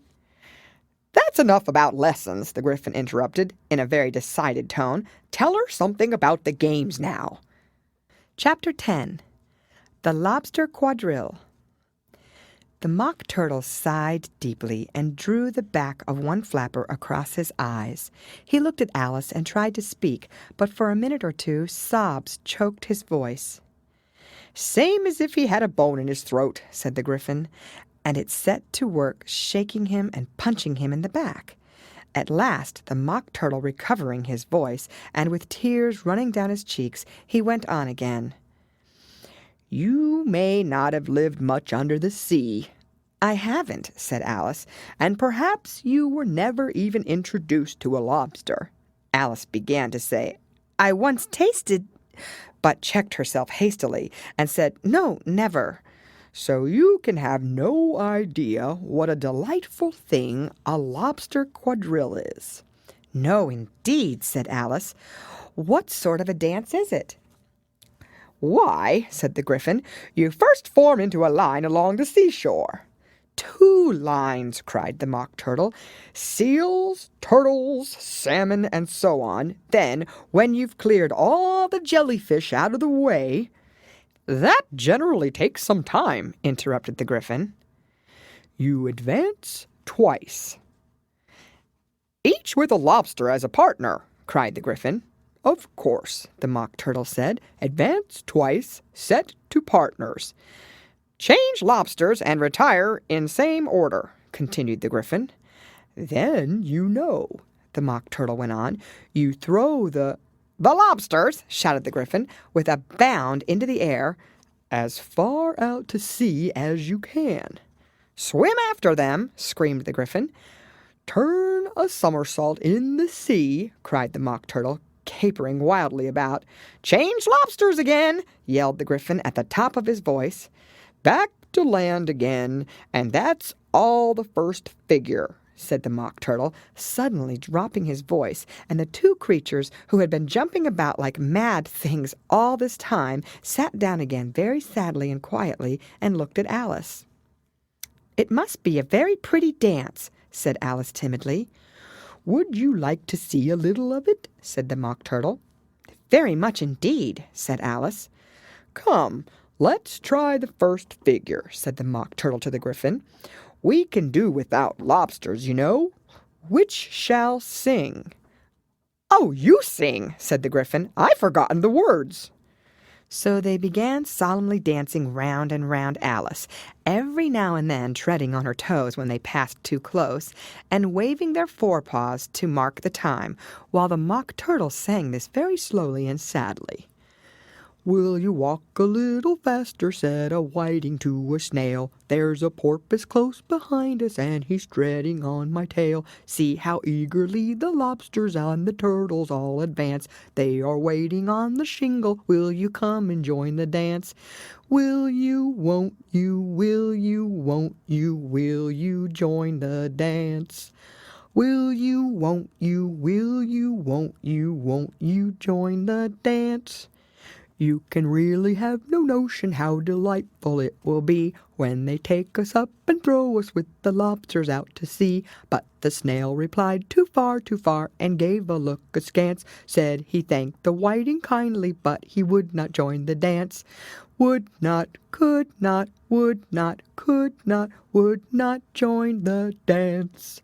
Would not, could not, would not, could not join the dance. "What matters it how far we go?" his scaly friend replied. "There is another shore, you know, upon the other side. The further off from England, the nearer is to France. Then turn not pale, beloved snail, but come and join the dance. Will you, won't you, will you, won't you join the dance? Will you, won't you, will you, won't you join the dance?" "Thank you. It's a very interesting dance to watch," said Alice, feeling very glad that it was over at last. "And I do so like that curious song about the whiting." "Oh, as to the whiting," said the Mock Turtle, you've seen them, of course." "Yes," said Alice, "I've often seen them at She checked herself hastily.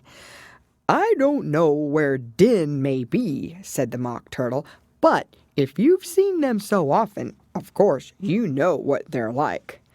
"I believe so," Alice replied thoughtfully. "They have their tails in their mouths, and they're all over crumbs." "You're wrong about the crumbs," said the Mock Turtle. "Crumbs would all wash off in the sea.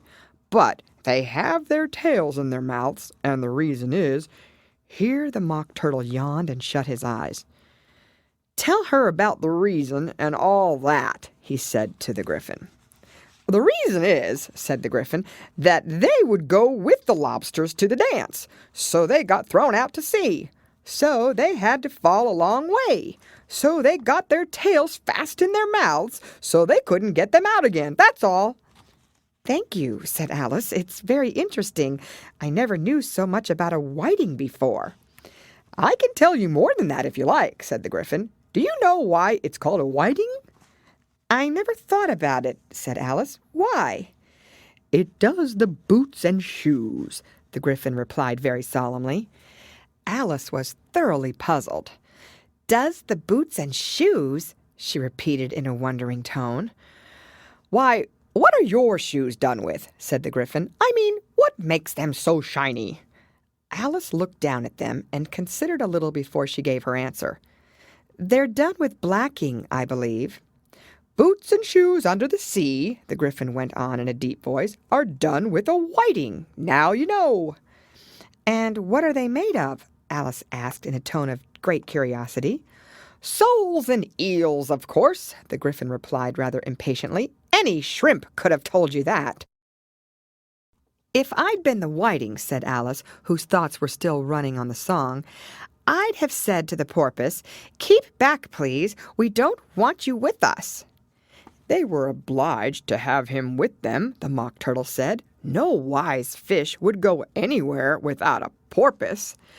"Wouldn't it really?" said Alice in a tone of great surprise. "Of course not," said the Mock Turtle. "Why, if a fish came to me and told me he was going a journey, I should say, 'With what porpoise?'" "Don't you mean purpose?" said Alice. "I mean what I say," the Mock Turtle replied in an offended tone, and the Gryphon added, "Come, let's hear some of your adventures." "I could tell you my adventures, beginning from this morning," said Alice a little timidly, "but it's no use going back to yesterday, because I was a different person then." "Explain all that," said the Mock Turtle. No, the adventures first," said the Gryphon in an impatient tone. "Explanations take such a dreadful time." So Alice began telling them her adventures from the time when she first saw the White Rabbit. She was a little nervous about it just at first. The two creatures got so close to her, one on each side, and opened their eyes and mouths so very wide, but she gained courage as she went on. Her listeners were perfectly quiet till she got to that part about her repeating, "You are old Father William," to the caterpillar, and the words all coming different, and then the Mock Turtle drew a long breath and said, "That's very curious." "It's all about as curious as it can be," said the Gryphon. "It all came different," the Mock Turtle repeated thoughtfully. "I should like to hear her try and repeat something now. Tell her to begin." He looked at the Gryphon as if he thought it had some kind of authority over Alice. "Stand up and repeat. 'Tis the voice of the sluggard," said the Gryphon. "How the creatures order one about and make one repeat lessons," thought Alice. "I might as well be at school at once." However, she got up and began to repeat it, but her head was so full of the lobster quadrille that she hardly knew what she was saying, and the words came very queer indeed. "'Tis the voice of the lobster, I heard him declare, 'You have baked me too brown, I must sugar my hair.' As a duck with its eyelids, so he with his nose trims his belt and his buttons and turns out his toes. When the sands are all dry, he is gay as a lark, and will talk in contemptuous tones of the shark. But when the tide rises and sharks are around, his voice has a timid and tremulous sound." "That's different from what I used to say when I was a child," said the Gryphon. "Well, I never heard it before," said the Mock Turtle, "but it sounds uncommon nonsense." Alice said nothing. She had sat down with her face in her hands, wondering if anything would ever happen in a natural way again. "I should like to have it explained," said the Mock Turtle. "She can't explain it," said the Gryphon hastily. "Go on with the next verse." "But about his toes," the Mock Turtle persisted. "How could he turn them out with his nose, you know?" "It's the first position in dancing," Alice said, but was dreadfully puzzled by the whole thing and longed to change the subject. "Go on with the next verse," the Gryphon repeated impatiently. "It begins, 'I passed by his garden.'" Alice did not dare to disobey, though she felt sure it would all come wrong, and she went on in a trembling voice. I passed by his garden and marked with one eye how the owl and the panther were sharing a pie. The panther took pie crust and gravy and meat, while the owl had the dish as its share of the treat. When the pie was all finished, the owl, as a boon, was kindly permitted to pocket the spoon, while the panther received knife and fork with a growl and concluded the banquet by, "What is the use of repeating all that stuff?" the Mock Turtle interrupted, "if you don't explain it as you go on. It's by far the most confusing thing I've ever heard." "Yes, I think you'd better leave off," said the Gryphon, and Alice was only too glad to do so. "Shall we try another figure of the lobster quadrille?" the Gryphon went on. "Or would you like the Mock Turtle to sing you a song?" "Oh, a song, please, if the Mock Turtle would be so kind," Alice replied, so eagerly that the Gryphon said in a rather offended tone, "No accounting for tastes. Sing her turtle soup, will you, old fellow?" The Mock Turtle sighed deeply and began, in a voice sometimes choked with sobs, to sing this: "Beautiful soup, so rich and green, waiting in a hot tureen. Who for such dainties would not stoop? Soup of the evening, beautiful soup. Soup of the evening, beautiful soup. Beautiful soup, beautiful soup. Soup of the evening, beautiful, beautiful soup. Beautiful soup, who cares for fish, game, or any other dish? Who would not give all else for two? Pennyworth only of beautiful soup, pennyworth only of beautiful soup. Beautiful soup, beautiful soup. Soup of the evening, beautiful, beautiful soup." "Chorus again!" cried the Gryphon, and the Mock Turtle had just begun to repeat it when a cry of "The trial's beginning!" was heard in the distance. "Come on!" cried the Gryphon, and taking Alice by the hand, it hurried off without waiting for the end of the song. "What trial is it?" Alice panted as she ran, but the Gryphon only answered, "Come on!" and ran the faster, while more and more faintly came, carried on the breeze that followed them, the melancholy words: "Soup of the evening, beautiful, beautiful soup." Chapter 11. Who Stole the Tarts? The King and Queen of Hearts were seated on their throne when they arrived, with a great crowd assembled about them. All sorts of little birds and beasts, as well as the whole pack of cards. The knave was standing before them in chains, with a soldier on each side to guard him, and near the king was the white rabbit, with a trumpet in one hand and a scroll of parchment in the other. In the very middle of the court was a table with a large dish of tarts upon it. They looked so good that it made Alice quite hungry to look at them. "I wish they'd get the trial done," she thought, "and hand round the refreshments." But there seemed to be no chance of this, so she began looking at everything about her to pass away the time. Alice had never been in a court of justice before, but she had read about them in books, and she was quite pleased to find that she knew the name of nearly everything there.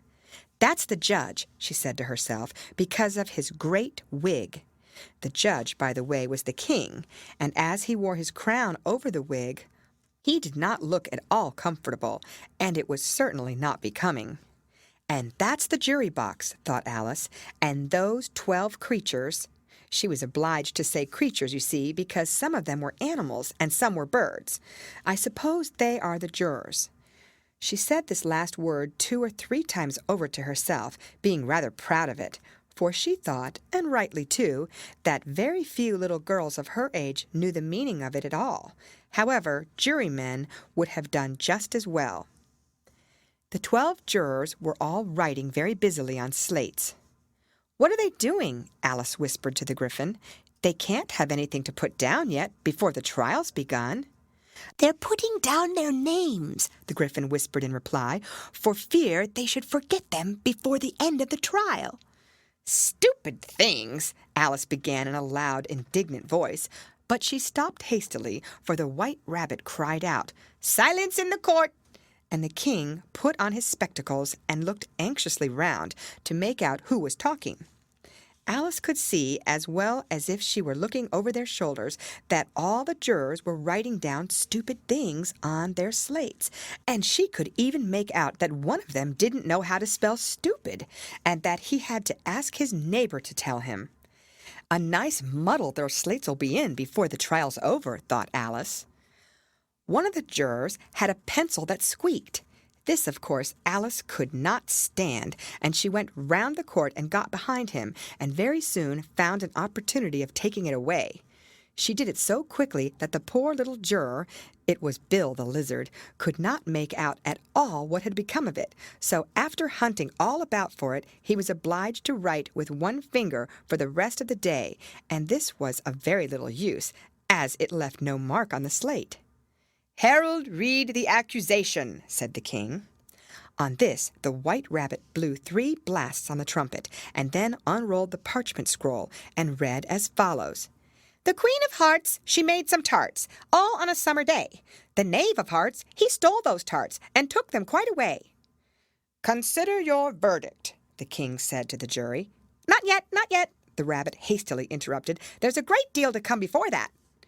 "Call the first witness," said the king, and the White Rabbit blew 3 blasts on the trumpet and called out, "First witness!" The first witness was the Hatter. He came in with a teacup in one hand and a piece of bread and butter in the other. "I beg your pardon, your majesty," he began, "for bringing these in, but I hadn't quite finished my tea when I was sent for." "You ought to have finished," said the king. "When did you begin?" The Hatter looked down at the March Hare, who had followed him into the court, arm in arm with the Dormouse. 14th of March, I think it was," he said. 15th, said the March Hare. 16th, added the Dormouse. "Write that down," the king said to the jury, and the jury eagerly wrote down all 3 dates on their slates, and then added them up and reduced the answer to shillings and pence. "Take off your hat," the king said to the Hatter. "It isn't mine," said the Hatter. "Stolen!" the king exclaimed, turning to the jury, who instantly made a memorandum of the fact. "I keep them to sell," the Hatter added as an explanation. "I've none of my own. I'm a Hatter." Here the queen put on her spectacles and began staring at the Hatter, who turned pale and fidgeted. "Give your evidence," said the king, "and don't be nervous, or I'll have you executed on the spot." This did not seem to encourage the witness at all. He kept shifting from one foot to the other, looking uneasily at the queen, and in his confusion he bit a large piece out of his teacup instead of the bread and butter. Just at this moment Alice felt a very curious sensation, which puzzled her a good deal until she made out what it was. She was beginning to grow larger again, and she thought at first she would get up and leave the court. But on second thoughts she decided to remain where she was as long as there was room for her. "I wish you wouldn't squeeze so," said the Dormouse, who was sitting next to her. "I can hardly breathe." "I can't help it," said Alice very meekly. "I'm growing." "You've no right to grow here," said the Dormouse. "Don't talk nonsense," said Alice more boldly. "You know you're growing too." "Yes, but I grow at a reasonable pace," said the Dormouse, "not in that ridiculous fashion." And he got up very sulkily and crossed over to the other side of the court.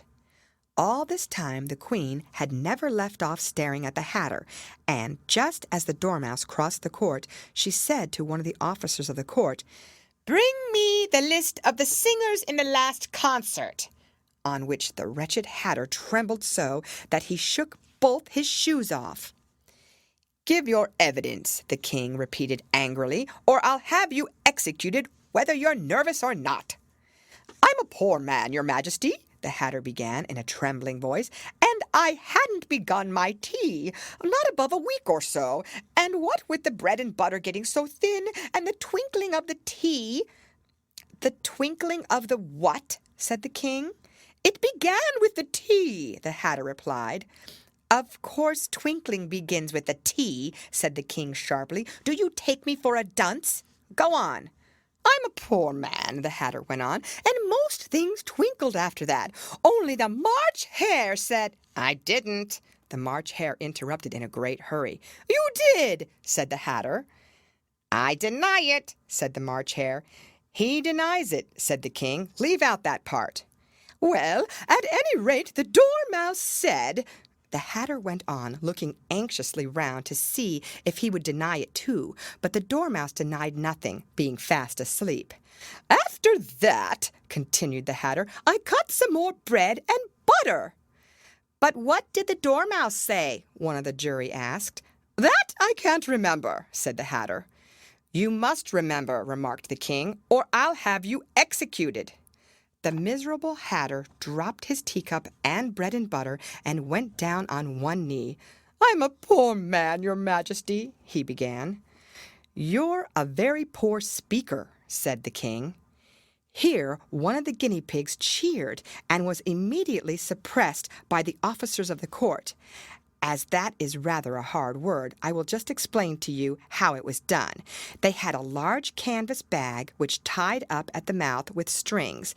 Into this they slipped the guinea pig head first and then sat upon it. "I'm glad I've seen that done," thought Alice. "I've so often read it in newspapers at the end of trials. There was some attempts at applause, which was immediately suppressed by the officers of the court, and I never understood what it meant till now." "If that's all you know about it, you may stand down," continued the king. "I can't go no lower," said the Hatter. "I'm on the floor as it is." "Then you may sit down," the king replied. Here the other guinea pig cheered and was suppressed. "Come, that finished the guinea pigs," thought Alice. "Now we shall get on better." "I'd rather finish my tea," said the Hatter, with an anxious look at the Queen, who was reading the list of singers. "You may go," said the king, and the Hatter hurriedly left the court, without even waiting to put his shoes on. "And just take his head off outside," the Queen added to one of the officers, but the Hatter was out of sight before the officer could get to the door. "Call the next witness," said the king. The next witness was the Duchess's cook. She carried the pepper box in her hand, and Alice guessed who it was even before she got into the court by the way the people near the door began sneezing all at once. "Give your evidence," said the king. "Shan't," said the cook. The king looked anxiously at the White Rabbit, who said in a low voice, "Your Majesty must cross-examine this witness." "Well, if I must, I must," the king said, with a melancholy air, and after folding his arms and frowning at the cook till his eyes were nearly out of sight, he said in a deep voice, "What are the tarts made of?" "Pepper, mostly," said the cook. "Treacle," said a sleepy voice behind her. "Collar that dormouse!" the Queen shrieked out. "Behead the dormouse! Turn that dormouse out of court! Suppress him! Pinch him! Off with his whiskers!" For some minutes the whole court was in confusion, getting the dormouse turned out, and by the time they had settled down again, the cook had disappeared. "Never mind," said the king, with an air of great relief. "Call the next witness."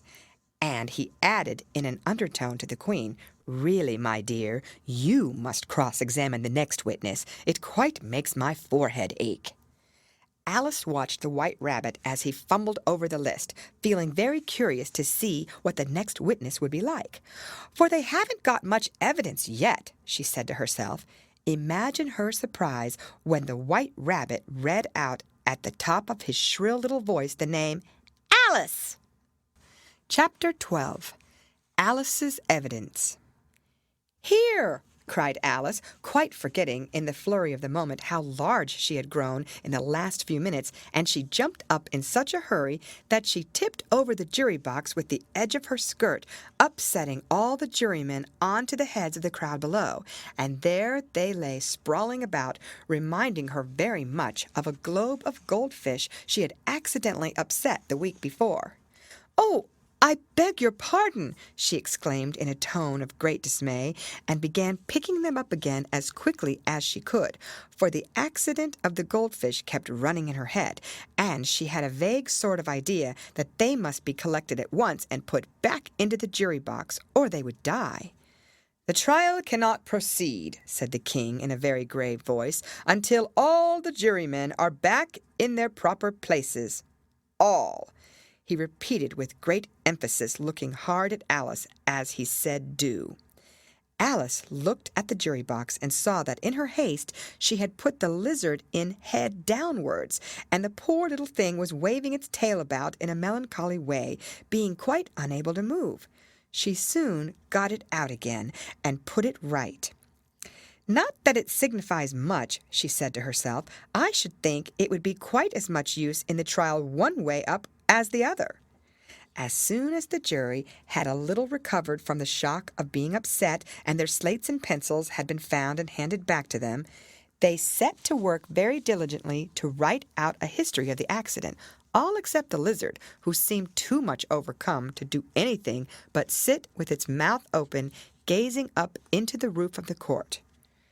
"What do you know about this business?" the king said to Alice. "Nothing," said Alice. "Nothing whatever?"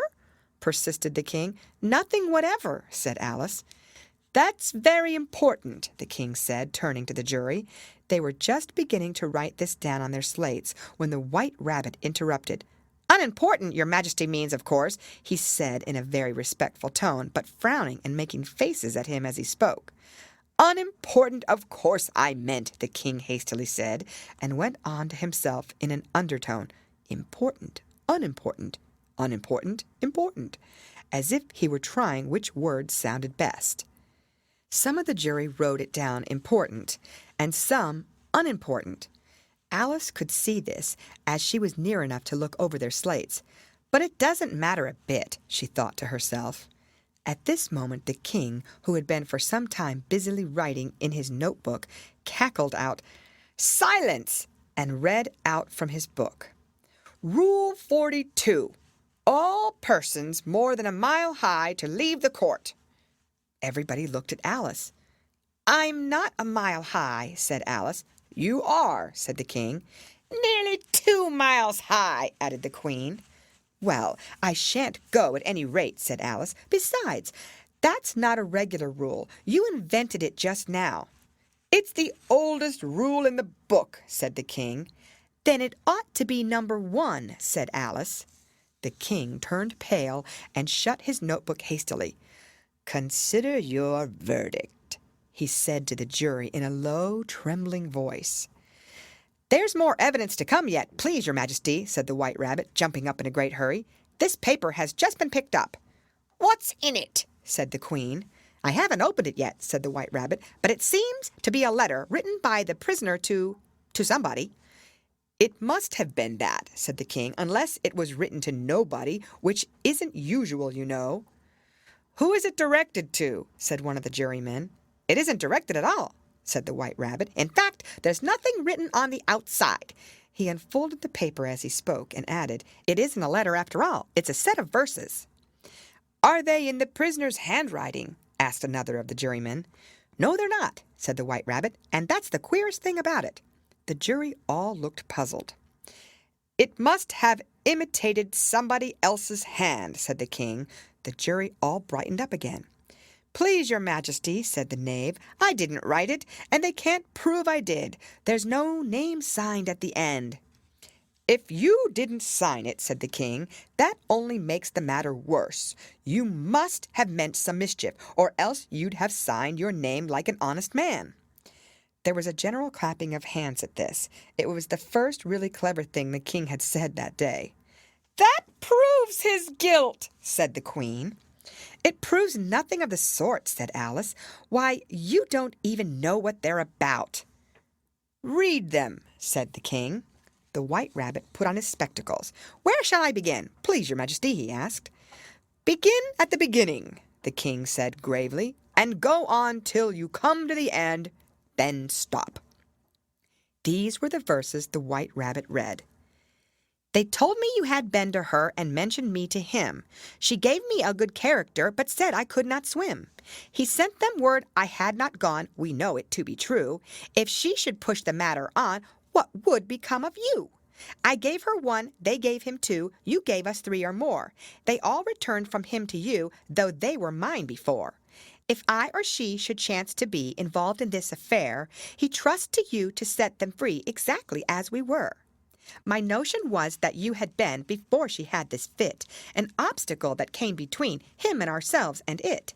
Don't let him know she liked them best, for this must ever be a secret kept from all the rest, between yourself and me. That's the most important piece of evidence we've heard yet, said the king, rubbing his hands. So now let the jury— If any one of them can explain it, said Alice. She had grown so large in the last few minutes that she wasn't a bit afraid of interrupting him. I'll give him 6 pence. I don't believe there's an atom of meaning in it. The jury all wrote down on their slates, she doesn't believe there's an atom of meaning in it, but none of them attempted to explain the paper. If there's no meaning in it, said the king, that saves a world of trouble, you know, as we needn't try to find any. And yet I don't know, he went on, spreading out the verses on his knee and looking at them with one eye. I seem to see some meaning in them after all. Said I could not swim. You can't swim, can you? He added, turning to the knave. The knave shook his head sadly. Do I look like it? He said, which he certainly did not, being made entirely of cardboard. All right so far, said the king, and he went on muttering over the verses to himself. We know it to be true. That's the jury, of course. I gave her 1, they gave him 2. Why, that must be what he did with the tarts, you know. But it goes on, they all returned from him to you, said Alice. Why, there they are, said the king triumphantly, pointing to the tarts on the table. Nothing can be clearer than that. Then again, before she had this fit. You never had fits, my dear, I think, he said to the queen. Never, said the queen furiously, throwing an inkstand at the lizard as she spoke. The unfortunate little Bill had left off writing on his slate with 1 finger, as he found it made no mark, but he now hastily began again, using the ink that was trickling down his face as long as it lasted. Then the words don't fit you, said the king, looking round the court with a smile. There was a dead silence. It's a pun, the king added in an offended tone, and everybody laughed. Let the jury consider their verdict, the king said for about the 20th time that day. No, no, said the queen. Sentence first, verdict afterwards. Stuff and nonsense, said Alice loudly. The idea of having the sentence first. Hold your tongue, said the queen, turning purple. I won't, said Alice. Off with her head, the queen shouted at the top of her voice. Nobody moved. Who cares for you, said Alice. She had grown to her full size by this time. You're nothing but a pack of cards. At this the whole pack rose up into the air and came flying down upon her. She gave a little scream, half of fright and half of anger, and tried to beat them off, and found herself lying on the bank with her head in the lap of her sister, who was gently brushing away some dead leaves that had fluttered down from the trees upon her face. Wake up, Alice, dear, said her sister. Why, what a long sleep you've had. Oh, I've had such a curious dream, said Alice, and she told her sister, as well as she could remember them, all these strange adventures of hers that you have just been reading about. And when she had finished, her sister kissed her and said, It was a curious dream, dear, certainly, but now run into your tea. It's getting late. So Alice got up and ran off, thinking while she ran, as well she might, what a wonderful dream it had been. But her sister sat still just as she left her, leaning her head on her hand, watching the setting sun, and thinking of little Alice and all her wonderful adventures, till she too began dreaming after a fashion, and this was her dream. First, she dreamed of little Alice herself, and once again the tiny hands were clasped upon her knee. and the bright, eager eyes were looking up into hers. She could hear the very tones of her voice and see that queer little toss of her head to keep back the wandering hair that would always get into her eyes, and still as she listened, or seemed to listen, the whole place around her became alive, the strange creatures of her little sister's dream. The long grass rustled at her feet as the white rabbit hurried by. The frightened mouse splashed his way through the neighboring pool. She could hear the rattle of the teacups as the March Hare and his friends shared their never-ending meal, and the shrill voice of the Queen ordering off her unfortunate guest to execution. Once more the pig baby was sneezing on the Duchess's knee, while the plates and dishes crashed around it. Once more the shriek of the griffin, the squeaking of the lizard's slate pencil, and the choking of the suppressed guinea pigs filled the air, mixed up with the distant sobs of the miserable mock turtle. So she sat on with closed eyes, and half believed herself in Wonderland, though she knew she had but to open them again, and all would change to dull reality. The grass would be only rustling in the wind, and the pool rippling to the waving of the reeds. The rattling teacups would change to tinkling sheep bells, and the Queen's shrill cries to the voice of the shepherd boy, and the sneeze of the baby, the shriek of the griffin, and all thy other queer noises would change, she knew, to the confused clamor of the busy farmyard, while the lowing of the cattle in the distance would take the place of the mock turtle's heavy sobs.